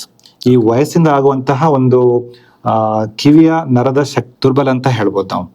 ಸೊ ಅದನ್ನ ಐಡೆಂಟಿಫೈ ಮಾಡಬೇಕು. ಆಕ್ಚುಲಿ ಇದು ಏನಾದರೂ ಸರ್ಜಿಕಲ್ ಕರೆಕ್ಷನ್ ಅಂದ್ರೆ ತಮಟೆ ಏನಾದರೂ ಬೇರೆ ಏನಾದರೂ ಪ್ರಾಬ್ಲಮ್ ಇದನ್ನ ಚೆಕ್ ಮಾಡಬೇಕು, ಇಲ್ಲ ಓನ್ಲಿ ನರ ಇಶ್ಯೂಸು ಬರೀ ಏನು ಎಲ್ಲ ಚೆನ್ನಾಗಿದೆ ಅಂತ ಹೇಳಿದ್ರೆ ಅವರಿಗೆ ಸೂಕ್ತವಾದ ಹಿಯರಿಂಗ್ ಒಂದು ಏಡನ್ನು ಕೊಟ್ಬಿಟ್ಟು ಅವ್ರಿಗೆ ಹೆಲ್ಪ್ ಮಾಡ್ಬೇಕಷ್ಟೇ. ಸರ್, ಇನ್ನೊಂದು ಮುಖ್ಯವಾದ ಪ್ರಶ್ನೆ ನನಗೆ, ಬಹುಶಃ ನಮಗೆಲ್ಲ ಗೊತ್ತು ಇತ್ತೀಚಿನಲ್ಲಿ ಮೊಬೈಲ್ ಎಷ್ಟು ಅಡಿಕ್ಷನ್ ಆಗಿದೀವಿ ನಾವು ಅಂತ. ಈ ಮೊಬೈಲ್ ಯೂಸೇಜ್ ಇಂದ ನಮಗೆ ಕಿವಿಗೆ ಸಮಸ್ಯೆ ಆಗೋದುಂಟಾ? ಮೊಬೈಲ್ ಹಿತಮಿತವಾಗಿ ಬಳಸಿದ್ರೆ ಓಕೆ, ಯೂಶ್ವಲಿ ಏನಾಗಲ್ಲ. ಮಿತ ಒಂದು ದಿನಕ್ಕೊಂದು ಅವರ್ ಬಳಸ್ಬೋದು. 1 hour ಅಂತಲ್ಲ, ಎಷ್ಟು ಬೇಕಷ್ಟೇ. ತುಂಬಾ ಹೊತ್ತು ಮಾತಾಡೋದು, ತುಂಬಾ ವಾಲ್ಯೂಮ್ ಹೈ ಇಟ್ಬಿಟ್ಟು ಮಾಡೋದು, ಇದರಿಂದ ಡೆಫಿನೆಟ್ಲಿ ಆ ಕಿವಿ ಒಳಗಿರೋ ಸೂಕ್ಷ್ಮವಾದ ಒಂದು ಸೆಲ್ಸ್ ಇರುತ್ತೆ, ಅದನ್ನ ಎಫೆಕ್ಟ್ ಆಗೇ ಆಗುತ್ತೆ. ಜಾಸ್ತಿ ಮೊಬೈಲ್ ಬಳಸೋದ್ರಿಂದ ಕಿವಿ ಕೇಳೋದು ಇವೆಂಚುಯಲಿ ಅದು ಕಿವಿ ಎಫೆಕ್ಟ್ ಆಗೇ ಆಗುತ್ತೆ. ಓಕೆ, ಈ ಕಿವಿ ಕೇಳಿಸ್ತೇನೆ ಇದ್ದಾಗ ಸಡನ್ ಆಗಿ ನನಗೆ ಚೆನ್ನಾಗಿದ್ದೆ, ಸಡನ್ ಆಗಿ ನನಗೆ ಕಿವಿ ಕೇಳೋದು ಯಾಕೋ ವಾಲ್ಯೂಮ್ ನನಗೆ ಕೇಳಿಸ್ತಿಲ್ಲ, ಕಡಿಮೆ ಆಗಿದೆ. ಇದು ನಾನು ನೋಡಿದಂಗೆ ಕೆಲವರು ಹೇಳ್ತಾರೆ ವೀಕ್ ಆಗಿದೆ ಡ್ರಮ್ಮು ಅಂತ ಹೇಳ್ತಾರೆ, ಇಲ್ಲ ನೀವು ಮುಂಚೆನೇ ಹೇಳ್ದಂಗೆ ವ್ಯಾಕ್ಸ್ ಇಂದನೂ ಕೂಡ ಅದು ಬ್ಲಾಕ್ ಆಗಿ ವಾಲ್ಯೂಮ್ ನಿಮಗೆ ಕಡಿಮೆ ಆಗ್ತದೆ. ಇದು ಜನಗಳು ಮಿತ್ತ ಇಲ್ಲ ಸತ್ಯ ಏನಂತ? ಕೆಲವೊಂದ್ಸಲ ಅದಕ್ಕೆ ಸರಿ ಏನಂತ ಹೇಳಿದ್ರೆ, ವ್ಯಾಕ್ಸ್ ಒಂದು 80% ಬ್ಲಾಕ್ ಆಗಿರ್ಬೇಕಾದ್ರೆ ಸ್ವಲ್ಪ ಡಿಸ್ಲಾರ್ಜ್ ಮಾಡಿ 100% ಮಾಡಿದಾಗ ಸಡನ್ ಬ್ಲಾಕ್ ಆಗುತ್ತೆ, ಗಾಬರಿ ಆಗ್ಬಿಡ್ತಾರೆ. ಅದಲ್ದೇನೆ ಕೆಲವೊಂದ್ಸಲ ಓವರ್ ನೈಟ್ ರಾತ್ರಿ ಮಲಗಿರ್ಬೇಕಾದ್ರೆ ಬೆಳಿಗ್ಗೆ ಎದ್ದ ಮೇಲೆ ಕಿವಿನೇ ಕೇಳಲ್ಲ. ಹೌದು, ಅದಕ್ಕೆ ನಾವು ಸಡನ್ ಸೆನ್ಸರಿ ಹಿಯರಿಂಗ್ ಲಾಸ್ ಅಂತ ಹೇಳ್ತೇವೆ. ಇದ್ರಲ್ಲಿ ಏನಾಗುತ್ತೆ ಅಂದ್ರೆ ಕಿವಿಗೆ ಸಂಬಂಧಪಟ್ಟ ನರ ರಾತ್ರಿ ಲಕ್ಕ ಹೊಡೆಯುತ್ತರ. ಹೌದು, ಅದನ್ನ ಇಮಿಡಿಯೇಟ್ ಆಗಿ ಅಂದ್ರೆ ಗೋಲ್ಡನ್ ಹವರ್ಸ್ ಹೇಳ್ತೇವೆ, 72 hours, ಬಟ್ ಯೂಶಲಿ ಒಂದು 5 days ಒಳಗೆ ಬಂದ್ರೂ ನಡೆಯುತ್ತೆ. ಅವಾಗ ಏನ್ ಮಾಡ್ತೇವೆ, ಅದನ್ನ ಟೆಸ್ಟ್ ಮಾಡಿ ಕಿವಿಯ ಶ್ರವಣ ಪರೀಕ್ಷೆ ಮಾಡಿಬಿಟ್ಟು ಅದಕ್ಕೆ ಸೂಕ್ತವಾದ ಓರಲ್ ಬಾಯಿಂದಾಗಿ ಮಾತ್ರೆ ಆಗ್ಲಿ ಅಥವಾ ಡೈರೆಕ್ಟ್ ಕಿವಿ ಕೂಡ ಇಂಜೆಕ್ಷನ್ ಕೊಡೋ ಒಂದು ವಿಧಾನ ಇದೆ. ಇದರ ಮುಖಾಂತರ ನಾವು 1 ದಿನ ಬಿಟ್ಟು 2 ದಿನ ಬಿಟ್ಟು ಆತರ ಕೆಲವೊಮ್ಮೆ ನಾವು 10 ರಿಂದ 15 ಇಂಜೆಕ್ಷನ್ ಕೊಟ್ಟು ಒಬ್ರು ಹಿಯರಿಂಗ್ ನ 75 ಇಂದ 29, 30ಗೂ ತರಿಸಿದ್ದೇವೆ. ಸೊ ಇದು ಎಮರ್ಜೆನ್ಸಿ, ಇದು ಕೂಡ ಎಮರ್ಜೆನ್ಸಿ ಸಿಚುವೇಶನ್.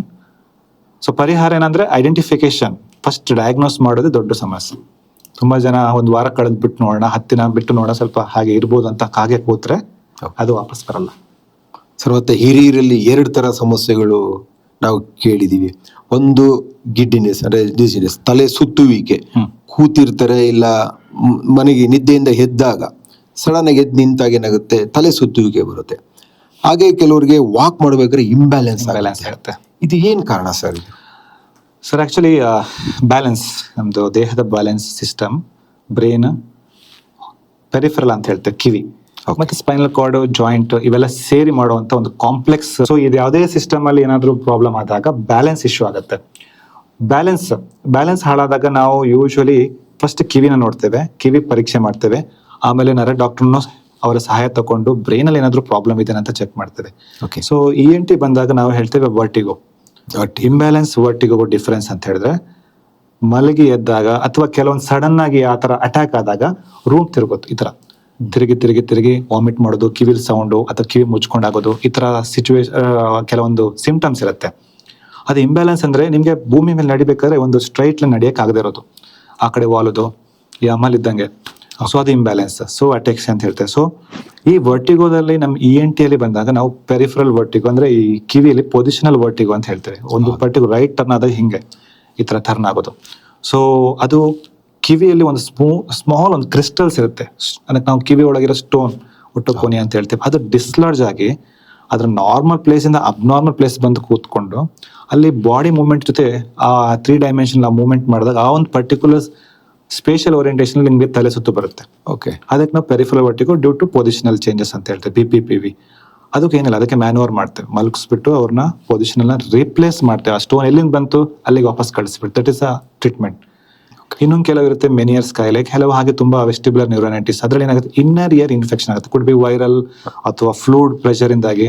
ಅವಾಗ್ಲೂ ಕೂಡ ಈ ತಲೆ ಸುತ್ತು, ಈ ಕಿವಿ ಗುಯ್ ಅಂತ ಹೇಳೋದು, ಕಿವಿ ಮುಚ್ಕೊಂಡಂಗೆ ಆಗೋದು, ವಾಮಿಟಿಂಗ್ ಎಲ್ಲ ಬರುತ್ತೆ.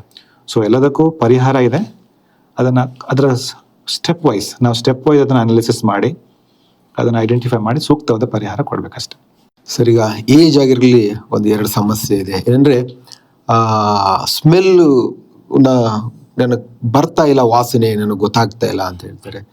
ಇದು ಕಾಯಿಲೆನೋ ಇಲ್ಲ ವಯಸ್ಸಕ್ಕೆ ಬರೋಂಥ ಸಮಸ್ಯೆನಾ? ಸ್ಮೆಲ್ ಅಗೇನ್ ಇದೊಂದು ಕೂಡ ಪಂಚೇಂದ್ರಿಯಲ್ಲಿ ಒಂದು. ಸೊ ಇದನ್ನ ಕಳ್ಕೊಳ್ಳೋದು, ಹಿಯರಿಂಗ್ ಕಳ್ಕೊಳ್ಳೋದು ಇವೆಲ್ಲ ಕಾಯಿಲೆ ಅಲ್ಲ, ಇದು ಒಂದು ಸಮಸ್ಯೆ ಅಂತಲೇ ನಾವು ಪರಿಗಣಿಸ್ಬೇಕು. ಏಜ್ ರಿಲೇಟೆಡ್ ಯಾವ ತರ ಕಿವಿ ಕೇಳೋದು ಕಮ್ಮಿ ಆಗ್ತಾ ಹೋಗುತ್ತೋ ಅದೇ ತರ smell perception over a period of time ಕಮ್ಮಿ ಆಗ್ತಾ ಹೋಗುತ್ತೆ. ಬಟ್ ನಾವು ತುಂಬಾ ಜನ ನೋಡಿರ್ತೇವೆ ಎಲ್ಡರ್ಲಿ 80 ವರ್ಷ 90 ವರ್ಷ ಅವರು ಕೂಡ ಏನು ಸ್ಮೆಲ್ ಎಲ್ಲ ಪರ್ಸೆಪ್ಷನ್ ಚೆನ್ನಾಗಿದೆ. ಸೊ ಐ ಥಿಂಕ್ ಅದಕ್ಕಿಂತ ಮುಂಚೆ ಕಳ್ಕೊಳ್ಳೋದನ್ನ ನಾವು ಫಸ್ಟ್ ಅನಲೈಸಿಸ್ ಮಾಡ್ಬೇಕು.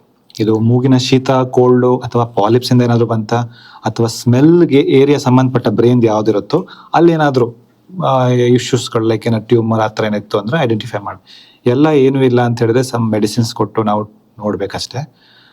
ಅದರ್ವೈಸ್ ನಾವು ಅದನ್ನ ಕಾಯಿಲೆ ಅಂತೇನು ಪರಿಗಣಿಸಕ್ಕಾಗಲ್ಲ. ಸಮ್ಟೈಮ್ಸ್ ಅದೊಂದು ಸಂಕೇತವಾಗಿರ್ಬೋದು, ಏನಾದ್ರೂ ಒಂದು ಮುಖ್ಯವಾದ ಒಂದು ಮೇಜರ್ ಪ್ರಾಬ್ಲಮ್ದು, ಅದನ್ನ ಕೂಡ ನಾವು ನೆಗ್ಲೆಕ್ಟ್ ಮಾಡೋಕ್ಕಾಗಲ್ಲ ಅಷ್ಟೇ.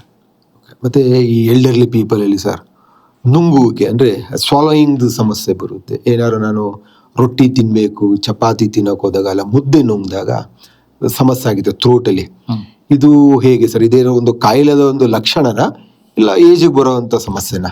ಇಲ್ಲ, ಊಟ ಮಾಡ್ಬೇಕಾದ್ರೆ ಅದನ್ನ ಸಲೀಸಾಗಿ ಹೋಗ್ಬೇಕದು. ಓಕೆ, ಅಂದ್ರೆ ಏಜ್ ಮ್ಯಾಟರ್ ಇಲ್ವಾ ಇದರಲ್ಲಿ? ಆಗತ್ತೆ, ಏಜು ಇರ್ಬೋದು ಅಥವಾ ಕಾಯಿಲೆನೂ ಇರ್ಬೋದು. ಎಂಜಿಲ್ ಉತ್ಪತ್ತಿನೇ ಕಮ್ಮಿ ಆಯ್ತು ಅಂದ್ರೆ ಅವಾಗ ಏನಾಗುತ್ತೆ, ನಿಮ್ದು ಸಲೀಸಾಗಿ ಜಾರ್ಕೊಂಡು ಹೋಗಲ್ಲ ಫುಡ್. ನಿಮ್ದು ಕೋರ್ಡಿನೇಷನ್, ಮಾಂಸಖಂಡಗಳು, ಅನ್ನನಾಳದ ಮಾಂಸಖಂಡಗಳ ಕೋರ್ಡಿನೇಷನ್ ಇಂದಾಗಿ ಫುಡ್ ಪುಷ್ ಆಗುತ್ತೆ ಹೊಟ್ಟೆಗೆ. ಆ ಕೋರ್ಡಿನೇಷನ್ ಕೂಡ ಕರೆಕ್ಟ್ ಆಗಿಲ್ಲ ಅಂದ್ರೆ ಕೂಡ ಫುಡ್ ಸ್ಟಕ್ ಆಗುತ್ತೆ. ಓಕೆ, ಇದು ಏಜ್ ರಿಲೇಟೆಡ್ ಇರುತ್ತೆ. ಸಮ್ಟೈಮ್ಸ್ ಪೆಥಾಲಜಿಕಲ್ ಅಂದ್ರೆ ಈಗ ಗೆಡ್ಡೆ ಬೆಳ್ಕೊಂಡ್ರೆ, ಊಟ ಮಾಡೋ ಪೈಪಲ್ಲಿ ಗೆಡ್ಡೆ ಅಥವಾ ನಾಲ್ಗೆ ಕೆಳಗೆ ಏನಾದ್ರು ಇದ್ದಾಗ ಆ ಮೆಕ್ಯಾನಿಕಲ್ ಬ್ಲಾಕ್ ಆಗಿ ನಿಮ್ದು ಊಟ ಬೋಲಸ್ನ ತಡೆಯುತ್ತೆ. ಹೌದು. ಸೊ ಫಸ್ಟ್ ನಾವು ಐಡೆಂಟಿಫೈ ಮಾಡ್ಬೇಕು ಇದಕ್ಕೂ ಕೂಡ. ಸೊ ಕೆಲವು ಸಂಬಂಧಪಟ್ಟ ಟೆಸ್ಟ್ಗಳಿದೆ, ಈಗ ಎಂಡೋಸ್ಕೋಪ್ ಆಗಿರ್ಬೋದು ಅಥವಾ ಬೇರಿಯಂ ಸ್ವ್ಯಾಲೋ ಟೆಸ್ಟ್, ಇವೆಲ್ಲ ಕ್ಲಿಯರ್ ಕಟ್ ಆಗಿ ಹೇಳ್ಬೋದು ಇದು ಸಮಸ್ಯೆನೋ ಅಥವಾ ನಾರ್ಮಲ್ ಆಗಿ ಏಜ್ ರಿಲೇಟೆಡ್ ಪ್ರಾಬ್ಲಮ್ ಅಂತ. ಓಕೆ ಸರ್, ಇದು ಏಜ್ ಆಗಿರೋರಲ್ಲಿ ವಾಯ್ಸ್ ಚೇಂಜಸ್ ಆಗುತ್ತೆ, ಇದು ಏನಾದ್ರು ರೀಸನ್? ಹೌದು, ವಾಯ್ಸ್ ಧ್ವನಿ ಬದಲಿಕ್ಕೆ ನಾವು ಹೋರ್ಸ್ನೆಸ್ ಆಫ್ ವಾಯ್ಸ್ ಹೇಳ್ತೇವೆ. Change of voice, hoarseness of voice ಎರಡು ಇರುತ್ತೆ.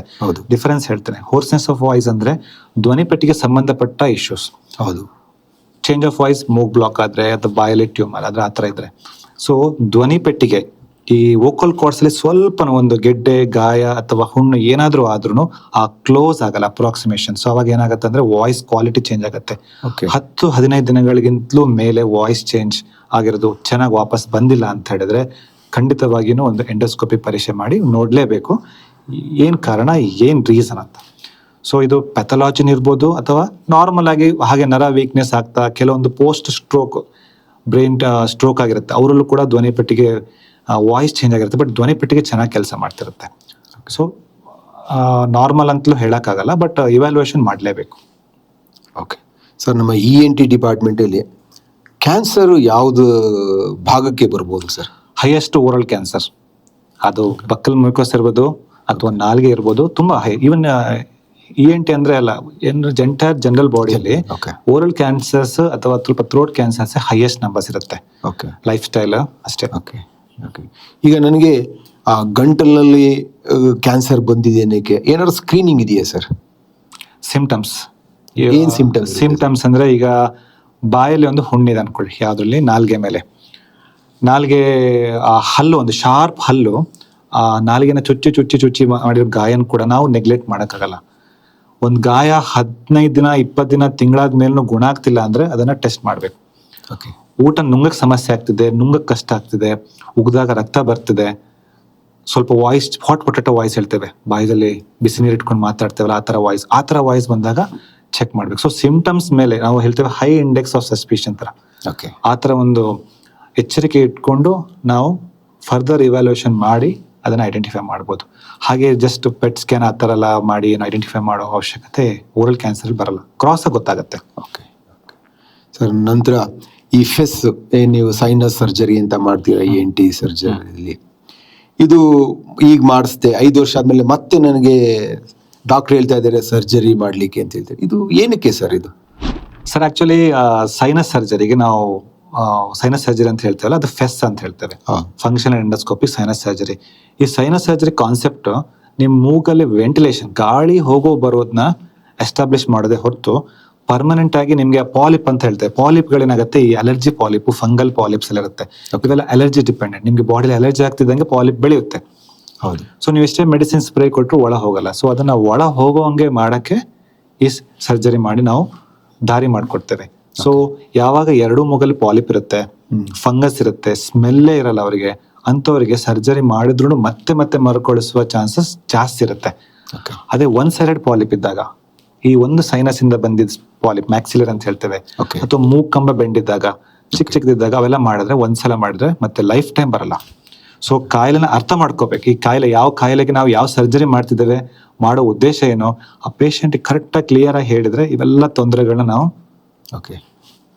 ಹಾಗಾದ್ರೆ ಆಸ್ ಎ ENT ಸರ್ಜನ್ ನೀವು ಹೇಳಿದ್ರೆ ಫೆಸ್ ಒಂದ್ಸತಿ ಸರ್ಜರಿ ಆಯ್ತು ಅಂದ್ರೆ ಮತ್ತೆ ಬರಲ್ಲ ಅಂತ ತಪ್ಪು ಭಾವನೆ ಇರಬಾರ್ದು, ಮತ್ತೆ ಬರಬಹುದು. ಹೌದು, ನಿಮ್ಗೆ ಇರೋ ಕಾಯಿಲೆ ಇದು ಅಲರ್ಜಿಂದಲೂ ಬಂದಿರೋದು, ಫಂಗಸ್ ಇಂದ ಬಂದಿದೆ ಅಂತ ತಿಳ್ಕೊಂಡಾದ್ಮೇಲೆ ಕ್ಲಿಯರ್ ಆಗಿ ಅವರು ಹೇಳ್ತಾರೆ ಈ ಸರ್ಜರಿ ಮಾಡಿದ್ರೆ ಮತ್ತೆ ಬರ್ಬೋದು, ಮೆಡಿಸಿನ್ ಬಿಡಬಾರ್ದು. ಮೆಡಿಸಿನ್ ಯಾವ್ದಕ್ಕೆ? ಅಲರ್ಜಿಗೆ. ನೀವು ಅಲರ್ಜಿನ ಕಂಟ್ರೋಲ್ ಇಟ್ಕೊಂಡ್ರೆ ಪಾಲಿಪ್ಗಳು ಬರಲ್ಲ, ಸೈನಸ್ ಸರ್ಜರಿ ಮತ್ತೆ ಬೇಕಾಗಲ್ಲ. ಸರಿ, ಮತ್ತೆ ಇನ್ನೊಂದು ಕ್ವಶನ್ ಏನಂದ್ರೆ, ಈ ಸ್ಪ್ರೇ ಕೊಡ್ತೀರಾ, ಮೂಗು ಬ್ಲಾಕ್ ಆದಾಗ ಇದು ಸ್ಪ್ರೇ ಮಾಡ್ಕೊಳ್ಳಿ, ರಿಲೀಫ್ ಸಿಗುತ್ತೆ, 1 in 12 hours, 1 in 6 hours. ಇದು ಎಷ್ಟು ದಿನ ಮಾಡಬೇಕು? ಇದರಿಂದ ಅಡ್ಡ ಪರಿಣಾಮಗಳು ಏನಿರುತ್ತೆ? ಇದೊಂದು ಒಳ್ಳೆ ಕ್ವಶನ್. ನೇಸಲ್ ಸ್ಟಿರಾಯ್ಡ್ ಸ್ಪ್ರೇ ಅಂತ ಹೇಳ್ತೇವೆ, ಇದು tropical steroid spray. Tropical steroid ಅಂದ್ರೆ ನೀವು ಹೊಡೆದಿರೋ ಸ್ಟಿರಾಯ್ಡ್ ಯಾವ್ದಿರುತ್ತೋ ಸ್ಟಿರಾಯ್ಡ್ ಅದು ಮೂಗ್ ಹೋಗಿ ಲೋಕಲ್ ಏರಿಯಾಕ್ಕೆ ಅಪ್ಲೈ ಆಗುತ್ತೆ ಹೊರತು ಸಿಸ್ಟಮಿಕ್ ಹೋಗಲ್ಲ. ಸಿಸ್ಟಮಿಕ್ ಅಂದ್ರೆ ನೀವು ಮಾತ್ರೆ ತಗೊಳ್ಳೋದು ಅಥವಾ IV ಇಂಜೆಕ್ಷನ್ ತಗೊಳ್ಳೋದು, ಇವೆಲ್ಲ ಸಿಸ್ಟಮ್ ದೇಹಕ್ಕೆ ಹೋಗುತ್ತೆ. ಇದು ಟಾಪಿಕಲ್ ಇರುತ್ತೆ. ಸೊ ಹಾಗಾಗಿ ಇದ್ರದ್ದು ಅಡ್ವಾನ್ಸ್ ಎಫೆಕ್ಟ್ಗಳು ಅಷ್ಟೊಂದು ಇರಲ್ಲ, ಬಾಡಿಗೆ ಸೇರ್ಕೊಳ್ಳೋದು ಆ ತರ ಎಲ್ಲ ಏನಿರಲ್ಲ. ಬಟ್ ತುಂಬಾ ವರ್ಷಗಳು, ಎಷ್ಟೋ ವರ್ಷಗಳೆಲ್ಲ ಯೂಸ್ ಮಾಡ್ತಾರೆ. ಅಂದ್ರೆ ನಾ ಹೇಳಿದ್ರೆ ಈಗ ಪಾಲಿಪ್ಸ್ ಗಳಿದ್ದಾಗ ಅದನ್ನ ಸರ್ಜರಿ ಬದಲು ಮೆಡಿಸಿನ್ ಅಲ್ಲೇ ಗುಣಪಡಿಸುವಂತ 3 ಹೊತ್ತು 4 ಹೊತ್ತು ಸ್ಪ್ರೇ ಹೊಡಿತಾ ಇತ್ತು ಅಂದ್ರೆ ಆಬ್ವಿಯಸ್ಲಿ ಹೋಗ್ತಾ ಹೋಗ್ತಾ ಸ್ಟೀರಾಯ್ಡ್ ಕೂಡ ಸ್ವಲ್ಪ ದುಷ್ಪರಿಣಾಮಗಳು ಬಂದೇ ಬರುತ್ತೆ. ಸರ್, ಹೀಗಂದ್ರೆ ಈಗ ವಿಂಟರ್ ಸೀಸನ್ ಮಾತ್ರ ನಂಗೆ ಸ್ಪ್ರೇ ಬೇಕು, ಇನ್ನೆರಡು ಸೀಸನ್ ಅಲ್ಲಿ ರೈನಿ ಸೀಸನ್ ಮತ್ತೆ ಸಮ್ಮರ್ ಅಲ್ಲಿ ಬೇಕಾಗಿಲ್ಲ ಅಂತಾರೆ, ಅವಾಗ ನಾನು ಬರೀ ವಿಂಟರ್ ಸೀಸನ್ ಮಾತ್ರ ಬಳಸಬಹುದವಾ? ಆತರ ಸಿಚುವೇಶನ್ ಅಂದ್ರೆ ನೇಸಲ್ ಕಂಜೆಷನ್ ಅಂತ ಹೇಳ್ತೇವೆ. ಈ ನೇಸಲ್ ಕಂಜೆಷನ್ ಸ್ಟಫಿ ನೋಸ್ ಆದಾಗ ಸ್ಪ್ರೇ ಬಳಸೋದು ತುಂಬಾ ಉತ್ತಮ. ಜೊತೆಗೆ ಬೇಕಾದ್ರೆ ನೇಸಲ್ ವಾಶ್ ಅಂತ ಮಾಡ್ತೇವೆ ನಾವು. ನೀರಿಗೆ ಉಪ್ಪು ನೀರು, ಅದನ್ನ ಐಸೋಟೋನಿಕ್ ಸೊಲ್ಯೂಷನ್ ಅಂತ ಮಾಡಿ ಆ ವಾಶ್ ಕೊಡೋದ್ರಿಂದ ಆ ಕಂಜೆಷನ್ ರಿಲೀಫ್ ಆಗೋದ್ರಿಂದ ನಿಮ್ಗೆ ಫ್ರೀನೆಸ್ ಆಗುತ್ತೆ. ಯೂಶಲಿ ಇದು ವಿಂಟರ್ ಸೀಸನ್ ಡ್ರೈನೆಸ್ ಆಗುತ್ತೆ, ನೀರ್ ಕಮ್ಮಿ ಕುಡಿಯೋದ್ರಿಂದ ಅಥವಾ ವೆದರ್ ಇಂದಾಗಿ ಡ್ರೈ ಆಗುತ್ತೆ. ಸೊ ಆ ಬ್ಲಾಕ್, ಇಟ್ ಇಸ್ ಕಂಜೆಷನ್. ಮತ್ತಿನ್ನೊಂದು ಸಮಸ್ಯೆ ಏನಂದ್ರೆ ಸರ್, ನಾನು ರೋಡಲ್ಲಿ ಓಡ್ಬೇಕಾದ್ರೆ, ಕಾರಲ್ಲಿ ಹೋಗ್ಬೇಕಾದ್ರೆ ಚೆನ್ನಾಗಿರುತ್ತೆ, ಈ ಫ್ಲೈಟ್ ಹೋದಾಗ ಸಡನ್ ಆಗಿ ಏರ್ ಬ್ಲಾಕ್ ಆಗ್ಬಿಡುತ್ತೆ, ಕಿವಿ ಏರ್ ಬ್ಲಾಕ್ ಆಗುತ್ತೆ. ಇದಕ್ಕೆ ರೀಸನ್ ಏನ್ ಸರ್? ರೀಸನ್ ಏನಂತ ಹೇಳಿದ್ರೆ, ಈಗ ಅಗೇನ್ ಸೇಮ್ ಇದು ಇಶ್ಯೂ, ENT, ನೋಸ್ ಮತ್ತೆ ಇಯರ್. ನೋಸ್ ಮತ್ತೆ ಇಯರ್ಗೆ ಡೈರೆಕ್ಟ್ ಲಿಂಕ್ ಇರುತ್ತೆ. ದರ್ ಇಸ್ ಅ ಟ್ಯೂಬ್, ಅದಕ್ಕೆ ನಾವು ಯೂಸ್ಟಾಚಿಯನ್ ಟ್ಯೂಬ್ ಅಂತ ಹೇಳ್ತೇವೆ. ಈ ಯೂಸ್ಟಾಚಿಯನ್ ಟ್ಯೂಬ್ ಏನ್ ಮಾಡುತ್ತೆ, ಮಿಡಲ್ ಇಯರ್ ಇರುತ್ತಲ್ಲ, ತಮಟೆ ಒಳಭಾಗದ ಪೋರ್ಷನ್, ಅದೊಂದು ಕ್ಲೋಸ್ ಕ್ಯಾವಿಟಿ. ಅದ್ರಲ್ಲಿ ಕೂಡ ಗಾಳಿ ಇರುತ್ತೆ. ಆ ಗಾಳಿ ಹೊರಗಿನ ಪ್ರಪಂಚಕ್ಕೆ ಕನೆಕ್ಟ್ ಆಗೋದೇ ಈ ಟ್ಯೂಬ್ ಇಂದ. ನಮ್ಗೊತ್ತು ಮೇಲೆ ಹೋದಾಗ ಗಾಳಿ ಎಕ್ಸ್ಪಾಂಡ್ ಆಗುತ್ತೆ. ಸೊ ಎಕ್ಸ್ಪಾಂಡ್ ಆದ ಗಾಳಿ ಪ್ರೆಷರ್ ನಲ್ಲಿಫೈ ಆಗ್ಬೇಕು ಅಂದ್ರೆ ಈ ಟ್ಯೂಬ್ ಇಂದಲೇ ಆಗ್ಬೇಕು. ಸೊ ಮೂಗ್ ಬ್ಲಾಕ್ ಇದ್ದಾಗ, ಮೂಗಲ್ಲಿ ಶೀತ ಆದಾಗ, ಇನ್ಫೆಕ್ಷನ್ ಇದ್ದಾಗ, ಕಂಬ ಡೊಂಕ್ ಇದ್ದಾಗ, ಪಾಲಿಪ್ ಇದ್ದಾಗ ಅದು ಆಗಲ್ಲ. ಸೊ ಈ ಪೇಷಂಟ್ ಏನಾಗುತ್ತೆ, ಗಾಳಿ ಎಕ್ಸ್ಪಾಂಡ್ ಆಗುತ್ತೆ ಹೊರತು ನಲ್ಲಿಫೈ ಆಗ್ಲಿ ನ್ಯೂಟ್ರಲ್ ಆಗಲ್ಲ. So they will feel extensive pain. Sometimes ಅದರಲ್ಲೂ ಅವರು ಯಾನ್ ಎಲ್ಲ ಮಾಡಿ ಬ್ಯಾರೋಟ್ರಾಮಾ ಅಂದ್ರೆ ಕಿವಿನೇ ಇಯರ್ ಡ್ರಮ್ ರಪ್ಚರ್ ಆಗೋದು, ಹಿಯರಿಂಗ್ ಕಳ್ಕೊಳ್ಳೋ ಸಾಧ್ಯತೆ ಕೂಡ ಇದೆ. ಸೊ ಫ್ಲೈಟ್ ಹೋಗೋ ಮುಂಚೆ ಮೂಗು ಡಿಕಂಜೆಸ್ಟೆಂಟ್ ಆಗಿರ್ಬೇಕು, ಓಪನ್ ಆಗಿರ್ಬೇಕು, ಸ್ಟೀಮ್ ತಗೊಂಡಿರ್ಬೇಕು. ಶೀತ ಕೋಲ್ಡ್ ಇದ್ರೆ ಅದಕ್ಕೆ ತಕ್ಕಂಗೆ ಮೆಡಿಸಿನ್ ತಗೊಂಡು ಮೂಗ್ನ ಫ್ರೀ ಮಾಡ್ಕೊಂಡು ಹೋಗ್ಬೇಕು.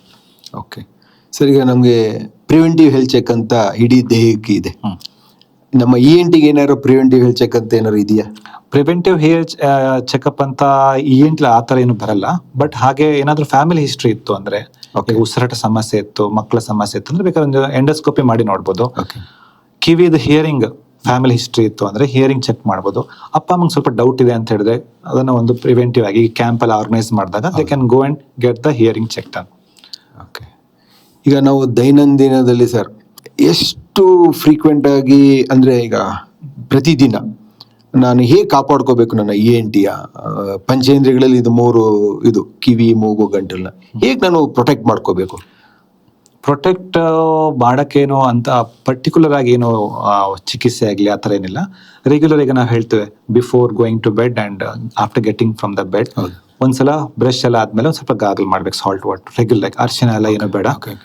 ಮೂಗ್ ಫ್ರೀ ಆಗಿರ್ಬೇಕು ಅಂದ್ರೆ ನಾನು ಹೇಳ್ದಂಗೆ ನೇಸಲ್ ವಾಶ್, ಉಪ್ಪು ನೀರನ್ನ ವಾಶ್ ಮಾಡ್ಬೋದು. ಮೂಗ್ನ ಜೋರಾಗಿ ಕ್ಲೀನ್ ಮಾಡ್ಬಾರ್ದು, ಒಂದ್ ಕಡೆ ಮುಚ್ಚಿ ಒಂದ್ ಕಡೆ ಜೋರಾಗಿ ಕ್ಲೀನ್ ಮಾಡಿದ್ರೆ ಕಿವಿ ಹಾಳಾಗತ್ತೆ. ಕಿವಿಗೆ ಬಡ್ಸ್ ಹಾಕೋದ್ನ ಎಕ್ಸೆಸಿವ್ ಸೌಂಡ್, ಮ್ಯೂಸಿಕ್, ಐಪಾಡ್ ಅದೆಲ್ಲ 3 ಹೊತ್ತು ಏರ್ಪೋರ್ಟ್ ಹಾಕೊಂಡು ಕೂತ್ಕೊಂಡಿರ್ತಾರೆ. ಹೌದು ಲೌಡ್ ನಾಯ್ಸಸ್, DJ ಅದೆಲ್ಲ ಸ್ವಲ್ಪ ಅವಾಯ್ಡ್ ಮಾಡಬೇಕು. ಸರ್. ಮತ್ತೆ ಹಾಗೆ ಬಂದ್ರೆ ಈ ಹಿಯರಿಂಗ್ ಏಡ್ಸ್ ಮತ್ತೆ ಸ್ಪೀಚ್ ಥೆರಪಿ ಅಂತ ಮಾಡ್ತೀರಾ, ಯಾವ ಲಕ್ಷಣ ಬಂದಾಗ ಅದನ್ನ ನೀವು ಮಾಡೋದು? ಹಿಯರಿಂಗ್ ಏಡ್ ಗ್ರಾಫ್ ವಾಯ್ಸ್, ಈಗ ನಾವು ಗ್ರಾಫಲ್ಲಿ ಪ್ಲಾಟ್ ಮಾಡ್ತೇವೆ pure tone audiometry, okay around 35 to 40 decibel ಮೇಲೆ ಹಿಯರಿಂಗ್ ಲಾಸ್ ಕಾಣಿಸ್ಕೊಂಡಾಗ, Okay. ಸೊ ಯೂಶಲಿ ಎಲ್ಲ ಆಡಿಯೋಲಜಿಸ್ಟ್ ಹೇಳ್ತಾರೆ ಹಿಯರಿಂಗ್ ಏಡ್ ಹೋಗ್ಬೇಕು. 2 ಕಡೆ ಇದ್ದಾಗ 2 ಕಡೆ ಹಾಕಬೇಕು. ಕೆಲವ್ರು ಏನು ಮಾಡ್ತಾರೆ, ಸದ್ಯಕ್ಕೆ ಒಂದು ಹಾಕಿ ಒಂದೇ, ಅದೆಲ್ಲ 2 ಕಡೆ ಹಿಯರಿಂಗ್ ಲಾಸ್ ಇದ್ದಾಗ 2 ಕಿವಿ ಹಾಕಬೇಕು. ಬಟ್ ಆ್ಯಕ್ಚುಲಿ ಲಾಜಿಕಲಿ ಹೇಳಬೇಕು ಅಂದರೆ, ಮನೆಯೊಳಗೆ ಈಗ ಒಂದು ಫ್ಯಾಮಿಲಿ ಒಳಗೆ ಫ್ರೆಂಡ್ಸ್ಗಳ ಮಧ್ಯ ಕಮ್ಯುನಿಕೇಶನ್ ಆಗ್ತಿಲ್ಲ. ಎಷ್ಟು ಸಲ ಕರೆಯೋದು ನಿಂಗೆ ಎಷ್ಟು ಸಲ ಕೇಳಿಸಿದೆ ಕೇಳಲ್ಲ, 10 ಸಲ ಕರೆದೆ ಕೇಳಲ್ಲ, ಈ ಒಂದು ಮಿಸ್ಕಮ್ಯುನಿಕೇಶನ್ ಆಗ್ತಿದ್ರೆ that is the right time to go for a hearing aid, not the graph. ಆ ಗ್ರಾಫ್ಲಿ 60 ಬಂದು ಅವ್ನು ಚೆನ್ನಾಗಿ ಮ್ಯಾನೇಜ್ ಮಾಡ್ತಾನಂದ್ರೂ ನಿಮ್ಗೆ ಬೇಕಾಗಿಲ್ಲ. ಆಮೇಲೆ ಸ್ಪೀಚ್ ಥೆರಪಿ ಯೂಶಲಿ ಬೇಕಾಗೋದು ಈ ಧ್ವನಿ ಪೆಟ್ಟಿಗೆ ಸಂಬಂಧಪಟ್ಟಾಗ, speech delayed speech, language disabilities ಮಕ್ಕಳಲ್ಲಿ, ಆಟಿಸ್ಟಿಕ್ ಇರ್ತಾರೆ ಅಥವಾ ಅಟೆನ್ಷನ್ ಹೈಪರ್ ಆಕ್ಟಿವ್ ಡಿಸಾರ್ಡರ್ ಮಕ್ಕಳು ಇರ್ತಾರೆ, ಅಥವಾ ಇಂಟೆಲೆಕ್ಚುವಲ್ ಡಿಸಾರ್ಡರು ಅವರಿಗೆಲ್ಲ, ಅಥವಾ post cochlear implant, AVT treatment, ಇವರಿಗೆಲ್ಲ ನಾವು ಸ್ಪೀಚ್ ಥೆರಪಿ, ಲ್ಯಾಂಗ್ವೇಜ್ ಥೆರಪಿ ಅವೆಲ್ಲ ಕೊಡಬೇಕಾಗತ್ತೆ. ಸೊ ನನ್ನ ನೆಕ್ಸ್ಟ್ ಕ್ವೆಶನ್ ಅದೇ ಇತ್ತು, ಈ ಕಾಕ್ಲಿಯರ್ ಇಂಪ್ಲಾಂಟ್ ಅಂತ ಹೇಳ್ತೀವಲ್ಲ, ಅದನ್ನ ಯಾರಿಗೆ ಅಳವಡಿಸ್ತೀರಿ ಸರ್? ಅದನ್ನ ಕಾಕ್ಲಿಯರ್ ಇಂಪ್ಲಾಂಟ್ ಅನ್ನೋದು ಆ ಹಿಯರಿಂಗ್ ಕಂಪ್ಲೀಟ್ ಕಳ್ಕೊಂಡಾಗ, ಇಲ್ಲೇ ಇದ್ದಾಗ ಒಂದು ಮಾಡುವಂತಹ ಒಂದು ಸರ್ಜಿಕಲ್ ಅಪ್ರೋಚ್. ಇದರಲ್ಲಿ ಏನು ಮಾಡ್ತೇವೆ ಅಂದರೆ, ನಾವು ಆ ಕಾಕ್ಲಿಯರ್ ಇಂಪ್ಲಾಂಟ್ ಅನ್ನೋ ಒಂದು ಇಂಪ್ಲಾಂಟ್ ಇರುತ್ತಲ್ಲ, ಅದನ್ನ ಇನ್ನರ್ ಇಯರ್ಗೆ ಅಳವಡಿಸ್ಬಿಟ್ಟು ಮಗುಗೆ ಆ ಕೇಳೋ ಶಕ್ತಿನ ಮತ್ತೆ ಮಗುಗೆ ದೊರಕಿಸ್ಕೊಡ್ತೇವೆ.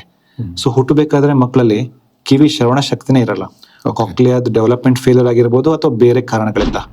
ಈ ಕಾಕ್ಲಿಯರ್ ಇಂಪ್ಲಾಂಟ್ ಮಾಡೋದ್ರಿಂದ ಏನಾಗುತ್ತೆ, ಮಗು ಭಾಷೆನ ಕಲಿಯಕ್ಕೆ ಸ್ಟಾರ್ಟ್ ಮಾಡುತ್ತೆ. ಯಾವುದೇ ಒಂದು ಹುಟ್ಟಬೇಕ ಮಗು, ಓಕೆ, ಈಗ ಭಾಷೆ ಮಲಯಾಳಂ ಇರಲಿ, ತುಳು ಆಗಿರಲಿ, ಕಲಿಬೇಕು ಎನಿ ಲ್ಯಾಂಗ್ವೇಜ್ ಕಿವಿ ಮುಖಾಂತರ ಹೋಗಿ ಬ್ರೈನ್ ಅಲ್ಲಿ ರಿಜಿಸ್ಟರ್ ಆದ್ರೆ ಮಾತ್ರ ಅದು ಬಾಯಿಂದ ಆಚೆ ಬರುತ್ತೆ. ಭಾಷೆ. ಸೊ ನೀವು ಕಿವಿ ಒಳಗೆ ಹೋಗೇ ಇಲ್ಲ ಅಂದ್ರೆ ಮಗು ಮಾತಾಡಕ್ಕೆ ಆಗಲ್ಲ. ಸೊ ಅದಕ್ಕೆ ನಾವು ಡೆಫ್ ಮ್ಯೂಟಿಸಮ್ ಅಂತ ಹೇಳ್ತೇವೆ. ಅಂದ್ರೆ ಓಕೆ, ಮ್ಯೂಟಿಸಮ್ ಚೆನ್ನಾಗಿರುತ್ತೆಲ್ಲ ಧ್ವನಿ ಪೆಟ್ಟಿಗೆಲ್ಲ, ಬಟ್ ರಿಜಿಸ್ಟ್ರೇಷನ್ ಆಗದೇ ಇರೋದ್ರಿಂದ ಬಂದಿರುತ್ತಂತ ಮ್ಯೂಟಿಸಮ್. ಓಕೆ. ಸೊ ಇದಕ್ಕೆ ಕಾಕ್ಲಿಯರ್ ಇಂಪ್ಲಾಂಟ್ ಮಾಡಕ್ಕೆ ತುಂಬಾ ಕ್ರೈಟೀರಿಯಾಸ್ ಇರುತ್ತೆ. ಸೊ ಸ್ಕ್ಯಾನಿಂಗ್, CT ಸ್ಕ್ಯಾನ್, ಬೆರ ಅಂತ ಟೆಸ್ಟ್ ಮಾಡಿ, ಪ್ರೊಫೌಂಡ್ ಹಿಯರಿಂಗ್ ಲಾಸ್ ಇತ್ತು ಅಂದ್ರೆ ಮಾಡ್ತೇವೆ. ಈವನ್ ಅಡಲ್ಟ್ ಪೇಷಂಟ್ ನಾವು 1-2-3 ಕೇಸ್ ನೋಡಿದ್ದೇವೆ. Post dialysis, sudden hearing loss, complete 0 2 kiwi, but ಅವರೆಲ್ಲ ಲ್ಯಾಂಗ್ವೇಜ್ ಕಲ್ತಾಗಿದೆ. ಓಕೆ, ಹೌದು. ಪೋಸ್ಟ್ ಲಿಂಗ್ವಲ್, ಅದು ಪ್ರೀ ಲಿಂಗ್ವಲ್ ಅಂದ್ರೆ ಕಲ್ತೇ ಇಲ್ಲ, ಅದು ಚಿಕ್ಕ ಮಕ್ಕಳು. ಪೋಸ್ಟ್ ಲಿಂಗ್ವಲ್ ಅಲ್ಲಿ ಕೂಡ ನಾವು we can go for a cochlear implant. ಅಂದ್ರೆ ಅವ್ರಿಗೆ ಕೇಳ್ಸೋಂಗ್ ಮಾಡ್ಬೋದು ವಾಪಸ್. ಓಕೆ, ಎಷ್ಟು ವಯಸ್ಸರವರೆಗೂ ನಾವು ಈ ಕಾಕ್ಲಿಯರ್ ಇಂಪ್ಲಾಂಟೇಶನ್ ಮಾಡ್ಬೋದು ಸರ್? ವಯಸ್ಸು ಲಿಮಿಟೇಷನ್ ಇಲ್ಲ, ಬಟ್ ಚಿಕ್ಕ ಮಕ್ಕಳಲ್ಲಿ ಆದಷ್ಟು ಬೇಗ, ಲೆಸ್ ದನ್ ಲೈಕ್ 1-2 ಇಯರ್ ಒಳಗೆ, 1 year 1.5 year ಈ ತರ ಆದಷ್ಟು ಬೇಗ ಐಡೆಂಟಿಫೈ ಮಾಡಿ, ಆದಷ್ಟು ಬೇಗ ನೀವು ಎಷ್ಟು ಕೊಡ್ತಿರೋ ಅಷ್ಟು ಬೇಗ ಮಗು ಆ ಭಾಷೆನ ಪಿಕಪ್ ಮಾಡುತ್ತೆ. ಕನ್ನಡ, ಇಂಗ್ಲಿಷ್, ಯಾವುದೇ ಒಂದು ಭಾಷೆ. Any language. ನೀವು 8 ವರ್ಷಕ್ಕೆ ಹೋಗಿ ನೀವು ಅದಕ್ಕೆ ಕಾಕ್ಲಿಯರ್ ಇಂಪ್ಲಾಂಟ್ ಮಾಡಿದ್ರೆ ಆ ರಿಸಲ್ಟ್ ಬರಲ್ಲ, ಬಟ್ ಮಗು ಕೇಳುತ್ತೆ. ಆ ಥೆರಪಿ ಅಷ್ಟು ಫೇಲ್ ಅಂದ್ರೆ ಅಷ್ಟು ಸಕ್ಸಸ್ಫುಲ್ ಆಗಲ್ಲ. ಏಜ್ ಏನಿಲ್ಲ, ಎಲ್ಡರ್ಲಿಯಲ್ಲಿ 80-90 ಮಾಡ್ಬೋದು, if they wish to hear, okay, when there is nothing left. ಅದು ಟೆಂಪ್ರವರಿ ಫಿಕ್ಸೇಷನ್, ಪರ್ಮನೆಂಟ್, ಅದು ಪರ್ಮನೆಂಟ್. ಹಾಗೆ ಈ ನಮ್ಮ ಹಿರಿಯರಲ್ಲಿ ಎಲ್ಡರ್ಲಿ ಟೇಕ್ ಕೇರರ್ ಅಂತ ಹೇಳ್ತೀವಿ, ನೀವು ಅವ್ರಿಗೆ ಏನ್ ಮೆಸೇಜ್ ಹೇಳ್ತೀರಿ ಸರ್? ಎಲ್ಡರ್ಲಿ ಪೀಪಲ್ ನ ಟೇಕ್ ಕೇರರ್ ಇರ್ತಾರಲ್ಲ ಮನೆಯಲ್ಲಿ, ಈಗ ನಾನು ಅಂದ್ರೆ ನನ್ನ ತಂದೆ ತಾತ ಅವರನ್ನ ಒಂದು ಹೇಗೆ ನೋಡ್ಕೋಬೇಕು ನಾವು ಇನ್ನು ENT ಸಂಬಂಧಪಟ್ಟದ ಕಾಯಿಲೆಯಲ್ಲಿ? ENTಯಲ್ಲಿ ಒಂದು ಮೇನ್ಲಿ ಹಿಯರಿಂಗ್, ಕಿವಿ ಶ್ರವಣ ಶಕ್ತಿ ಬಗ್ಗೆ ಅದನ್ನ ಪರೀಕ್ಷೆ ಮಾಡಿ ಅದನ್ನ ಅವರಿಗೆ ಬೇಕಾದಂಗೆ ಅವ್ರನ್ನ ರೆಡಿ ಮಾಡೋದು. ಊಟ ಸಮಸ್ಯೆ ಇದೆ, ಅವರಿಗೆ ಊಟಕ್ಕೆ ಮಾಡಕ್ ಆಗ್ತಿಲ್ಲ ಅಂದ್ರೆ ಅದನ್ನ ಒಂದು ಎಂಡೋಸ್ಕೋಪಿ ಮುಖಾಂತರ ಟೆಸ್ಟ್ ಮಾಡಿ ಪ್ರಾಬ್ಲಮ್ ಏನಂತ ಐಡೆಂಟಿಫೈ ಮಾಡೋದು. ಬ್ರೀತಿಂಗ್ ಡಿಫಿಕಲ್ಟಿ, 70 years 80 years ಅವರು ಬರ್ತಾರೆ, ಸರ್ ನಂಗೆ ಉಸಿರಾಡಕ್ಕೆ ಆಗಲ್ಲ ಅಂತ. ಸೊ ಅವ್ರನ್ನ ಪ್ರಾಬ್ಲಮ್ಸ್ ಏನಪ್ಪ ಲಾಸ್ಟ್ ಫ್ಯೂ ಇಯರ್ಸ್ ಇದೆಯಾ, ಪರವಾಗಿಲ್ಲ, ಇದ್ದಸಿನ ಅಡ್ಜಸ್ಟ್ ಮಾಡಿ ಹೇಳಕ್ಕಾಗಲ್ಲ. We have to give them a right to breathe, whatever. ಅವ್ರು ಕೇಳಿದ್ರೆ ಅವ್ರು ಉಸಿರಾಡಕ್ಕಾಗಲ್ಲ, ವಿ ಅಡ್ರೆಸ್ ಮಾಡ್ಲೇಬೇಕು. ಸೊ ಸ್ಪ್ರೇ ಕೊಟ್ಕೊ, ಒಂದು ಸ್ವಲ್ಪ ವಿಕ್ಸ್ ಹಾಕೋ, ಆ ಥರ ಮಾಡೋಕ್ಕಾಗಲ್ಲ. So we have to give a justice. So problem ಏನಿದೆ ಅದನ್ನ ಅನಾಲಿಸಿಸ್ ಮಾಡಿ ಅದಕ್ಕೆ ತಕ್ಕಂಗೆ ಸೂಕ್ತವಾದ ಒಂದು ಅದನ್ನ ಚಿಕಿತ್ಸೆ ಕೊಡ್ಲೇಬೇಕು. Age is not a bar. Okay, ನಿಮ್ಮ ಈ 10 ವರ್ಷದ ಅನುಭವದಲ್ಲಿ ಸರ್ ಯಾವುದು ಚಾಲೆಂಜ್ ಆಗಿ ನೀವು ಫೇಸ್ ಮಾಡಿರುವಂತ case? So every case is a challenge ನಮಗೆ. ಅದರಲ್ಲಿ ಹೈಯೆಸ್ಟ್ ಅಂತಲ್ಲ, ಕೆಲವೊಮ್ಮೆ ತುಂಬಾ ಕಷ್ಟದ ಕೇಸ್ ಅಂತ ಎಲ್ಲ ರಾತ್ರಿ ಎಲ್ಲ ಓದ್ಕೊಂಡು ವಿಡಿಯೋಸ್ ನೋಡಿ ಎಲ್ಲ ಸೀನಿಯರ್ಸ್ ಜೊತೆ ಡಿಸ್ಕಸ್ ಮಾಡಿ ಹೋಗುತ್ತೆ, ಅರ್ಧ ಗಂಟೆಲಿ ಆಗುತ್ತೆ. ಸಿಂಪಲ್ ಕೇಸ್ ಅಂತ ಹೋಗ್ತೇವೆ, ಸೊ ಏನೇನೋ ಸ್ವಲ್ಪ ಡಿಲೇ ಆಗುತ್ತೆ. ಸೊ ಯಾವ ಕೇಸ್ನ ನಾವು ಈಸಿ ಕೇಸ್ ಚಾಲೆಂಜ್ ಅಂತ ಹೇಳಕ್ಕಾಗಲ್ಲ. ಇಟ್ ಇಸ್ ಆಲ್ ಅಬೌಟ್ ಆ ದಿನದ ಹೇಗಿರುತ್ತೆ ಅಷ್ಟೇ ಮ್ಯಾಟ್ರ್ ಆಗುತ್ತೆ. ಇಂಟ್ರೆಸ್ಟಿಂಗ್ ಕೇಸ್ ಅಂತ ಹೇಳಿದ್ರೆ there are lot of cases. Like ಈಗ ಒಬ್ಬ ಪೇಷಂಟ್ ಬಂದು ಕಿವಿ ಕಣ್ಣಿನ ನರದ ಮೇಲೆ ಒಂದು ಗೆಡ್ಡೆ ಕೂತಿತ್ತು. ಸೊ ಅವನಿಗೆ ವಿಷನೇ ಹೊರಟೋಗ್ಬಿಟ್ಟಿತ್ತು and he has lost the hope also. So ಅದು ತೆಗೆದ್ಮೇಲೆ ರಾತ್ರಿ ಕುತ್ಕೊಂಡು ಪೇಪರ್ ಓದ್ತಿದ್ದಾನೆ. ಸೊ ಅವ್ನು ನಾನು ಹೇಳಿದೆ 1 ವಾರ ಬರಲ್ಲಪ್ಪ ನಿಂಗೆ ಅಂತ. ಅವ್ನು ಸರ್ ನೋಡಿ ಓದ್ತಿದ್ದಾನೆ. ಸೊ ಅವೆಲ್ಲ ಸ್ವಲ್ಪ ಚಾಲೆಂಜಿಂಗ್ ಕೇಸ್, ಸ್ವಲ್ಪ ವಿಚ್ ವಾಸ್ ವೆರಿ ಈಸಿ ಅನ್ಸ್ಬಿಡುತ್ತೆ. ಓಕೆ. ಈ ಅದೇ ರೀತಿಯ ಒಂದು ತಮಾಷೆಗೆ ಫನ್ನಿಯಾಗಿ ಅಂದ್ರೆ ನಾನೇನು ಅನ್ಕೊಂಡೆ ಇದು ನೋಡಿದ್ರೆ ಪೇಷಂಟ್ ಇಂದನೇ ಒಂದು ಒಳ್ಳೆ ಇದು ಬಂದಿದೆ, ಆ ಥರ ಯಾವ್ದಾದ್ರು ಇನ್ಸಿಡೆಂಟ್ ನಡೆದಿದೆಯಾ ನಿಮ್ಮ ವೃತ್ತಿಲಿ? ತಮಾಷೆ ಕೇಸ್ ಡೈಲಿ ನಡೀತಾ ಇರುತ್ತೆ. ಯಾವ ಪರ್ಟಿಕ್ಯುಲರ್ ಕೇಸ್ ಯಾವುದು ಮಕ್ಕಳಲ್ಲಿ ತಗೊಂಡಾಗ, ಯಾಕಂದ್ರೆ ತುಂಬಾ ಗಾಬರಿಯಿಂದ ಬರ್ತಾರೆ ತಂದೆ ತಾಯಿಗಳು ಮಕ್ಕಳು, ಆಬ್ವಿಯಸ್ಲಿ ಅದು ಎಮೋಷನ್ ಫೀಲಿಂಗ್ಸ್ ಮತ್ತೆ ಇರುತ್ತೆ. ಅದ್ರಲ್ಲಿ ಬಂದಾಗ ಸಿಂಪಲ್ ಆಗಿರುತ್ತೆ. ಅವಾಗ ನೋಡೋಕೆ ನಿಮ್ಗೆ ಅನ್ಸುತ್ತೆ ಏನಪ್ಪ ಇವರು ಇಷ್ಟು ಸಿಂಪಲ್ ನ ಒಂಥರ ತುಂಬಾ ಗಾಬರಿಯಾಗಿ ತಗೊಬಂದ್ರು ಅನ್ನೋದೊಂದು ನೀವಲ್ಲಿ ಕಂಡಿರ್ತೀರ. ಆ ತರ ಏನಾದ್ರು ಇದೆಯಾ?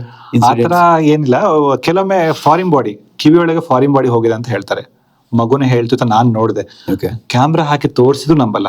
ಸರ್ ಅಲ್ಲೇ ಇದೆ ಸರ್, ನೋಡಿ ಅದು ನೋಡಿ, ಎಷ್ಟು ತೋರಿಸಿ ನಂಬಲ್ಲ. ಸ್ವಲ್ಪ ಫನಿ ಅನ್ಸುತ್ತೆ. ಕೆಲವೊಬ್ರು ಎಜುಕೇಟೆಡ್ ಇರ್ತಾರೆ, IT ಸೆಕ್ಟರ್ ಇಂದ ಒಬ್ಬ ಪೇಷಂಟ್ ಬಂದಿದ್ದ. ಸೊ ಅವನು ಹೇಳ್ತಿದ್ದ ಕಿವಿಲಿ ಸ್ವಲ್ಪ 1 ವಾರದಿಂದ ಸ್ವಲ್ಪ ಏನೋ ಮೂವ್ಮೆಂಟ್ ಇದ್ದಂಗಿದೆ, but otherwise I am all fine. I search in net, so it says it is usually happens ಅದ ಹೇಳ. ಚೆಕ್ ಮಾಡಿ ನೋಡಿದ್ರೆ ಒಂದು ಸ್ಪೈಡರ್ ವೆಬ್ ಮಾಡಿ ಅದು ಅದ್ರದ್ದು ಫ್ಯಾಮಿಲಿನ ಕೂಡ ಅದ್ರಲ್ಲಿ ನೋಡ್ಕೊಂಡು ಓಡಾಡ್ತಿದೆ. ಅಂಡ್ ಕ್ಲೀನ್ ಮಾಡಕ್ ಹೋದಾಗ ಸ್ಟಾರ್ಟೆಡ್ ಅಟ್ಯಾಕಿಂಗ್ ಆನ್ ಅಸ್. ಮತ್ತೆ ಸೆಕ್ಷನ್ ಮಾಡಿ ಎಲ್ಲ ನೀಟಾಗಿ ತೆಗುತ್ತೆ. ಸೊ ಕೆಲವೊಂದು ಇರುತ್ತೆ ಡೈಲಿ ಲೈಫಲ್ಲಿ. ಓಕೆ ಸರ್, ಇಷ್ಟೊತ್ತು ನಿಮ್ಮ ENT ಸರ್ಜರಿ ಬಗ್ಗೆ, ನಿಮ್ಮ ಇದ್ರ ಅನುಭವದ ಬಗ್ಗೆ ಹೇಳ್ಕೊಂಡ್ರಿ. ಅಪಾರ್ಟ್ ಫ್ರಮ್ ಯಾಕಂದ್ರೆ ಪ್ರತಿಯೊಬ್ಬರಿಗೂ ಕೂಡ ಪರ್ಸನಲ್ ಲೈಫ್ ಅಂತ ಇರುತ್ತೆ. ಈ ಫ್ರೀ ಟೈಮಲ್ಲಿ ನೀವು ಏನು ಮಾಡ್ತೀರಿ ಸರ್? ಫ್ರೀ ಟೈಮ್ ತುಂಬಾ ಇಂಪಾರ್ಟೆಂಟ್. ಒಂದು Sunday for family. Okay. So usually ಏನೋ OPD ಅನ್ಲೆಸ್ ಅದರ್ಸ್ ಎಮರ್ಜೆನ್ಸಿ ಇಲ್ಲ ಅಂದ್ರೆ ಹೋಗಲ್ಲ. Okay. Early morning I prefer to play badminton. Okay. So sports is my main habit. ನೋಡಿ, ಚಾಂಪಿಯನ್ ಕೂಡ ಹಾಬಿ ನಂದು. ನಂಗೆ ಟೈಮ್ ಸಿಕ್ಕಿದಾಗೆಲ್ಲ ಹೋಗಿ ರೆಡಿ ಇರ್ತೇನೆ. ಸೊ ಅದೊಂದು ಹಾಬಿ ಇದೆ. ಅದರ್ವೈಸ್ ಟ್ರಾವೆಲ್ ಮಾಡಕ್ ಇಷ್ಟಪಡ್ತೇನೆ. All over India. First India explore ಮಾಡೋಣ ಅಂತ. So old like temples, so ಆತರ ಹಿಸ್ಟಾರಿಕಲ್ ಪ್ಲೇಸಸ್. ಗೇಮ್ ಬಿಟ್ರೆ ಬೇರೆ ಮ್ಯೂಸಿಕ್, ಬುಕ್ಸ್ ಆ ತರ ಬೇರೆ ಏನಾದ್ರು ಇದೆಯಾ? ಇಲ್ಲ, ಮ್ಯೂಸಿಕ್ ಸ್ವಲ್ಪ ದೂರನೇ ಕೇಳ್ತೇವೆ. ಬುಕ್ಸ್ ಓದೋ ಟೈಮಲ್ಲಿ ಓದಿದ್ರೆ ಸಾಕು. ಓಕೆ. ಈಗ ನಮ್ಮ ಸೊಸೈಟಿಗೆ ಏನು ಮೆಸೇಜು ಕೊಡೋಕೆ ಇಷ್ಟಪಟ್ಟಿದ್ದೀರಾ ಆಸ್ ಎ ENT ಸರ್ಜನ್? ಸೊಸೈಟಿಗೆ ನಾನು ಕೊಡೋ ಮೆಸೇಜ್ ಇಷ್ಟೇ. ನಿಮ್ಮಲ್ಲಿ ಏನೇ ENT ಪ್ರಾಬ್ಲಮ್ ಕಂಡು ಬರಲಿ, ಕಿವಿಲಾಗಲಿ, ಮೂಗಾಗಲಿ ಅಥವಾ ಥ್ರೋಟಲ್ಲಿ, ಅದನ್ನ ಮೈನರ್ ಪ್ರಾಬ್ಲಮ್ ಅಂತ ನಾವು ಅದನ್ನ ಪರಿಗಣಿಸದೆ ಅದಕ್ಕೆ ಸೂಕ್ತವಾದ ಅಂದ್ರೆ ಸ್ಪೆಷಲಿಸ್ಟ್ ಯಾರಾದ್ರೂ ನಿಯರ್ ಬೈ ಯಾರಾದ್ರೂ ಒಬ್ರನ್ನ ಹೋಗಿ ಅದನ್ನ ಭೇಟಿ ಮಾಡಿ ಅವಾಗಲೇ ಅದನ್ನ ರೆಕ್ಟಿಫೈ ಮಾಡಿಬಿಡ್ಬೇಕು. ಅದನ್ನ ಡಿಲೇ ಮಾಡಬಾರ್ದು. So prevention is better than cure ಹೇಳೋ ಹಾಗೇನೆ early diagnosis always give a good result. ಡಾಕ್ಟ್ರೆ, ಥ್ಯಾಂಕ್ ಯು. ನಿಮ್ಮ ಅಮೂಲ್ಯವಾದ ಮಾಹಿತಿಗೆ ಧನ್ಯವಾದಗಳು. ವೀಕ್ಷಕರೇ, ENT ಲಕ್ಷಣಗಳನ್ನ ನಿರ್ಲಕ್ಷಿಸಬೇಡಿ. ಸಮಯಕ್ಕೆ ಚಿಕಿತ್ಸೆ ಗಂಭೀರ ಸಮಸ್ಯೆಗಳನ್ನು ತಪ್ಪಿಸಬಹುದು. ಈ ಕಾರ್ಯಕ್ರಮವನ್ನು ಲೈಕ್ ಮಾಡಿ, ಶೇರ್ ಮಾಡಿ ಮತ್ತು ಸಬ್ಸ್ಕ್ರೈಬ್ ಮಾಡಿ. Thank you.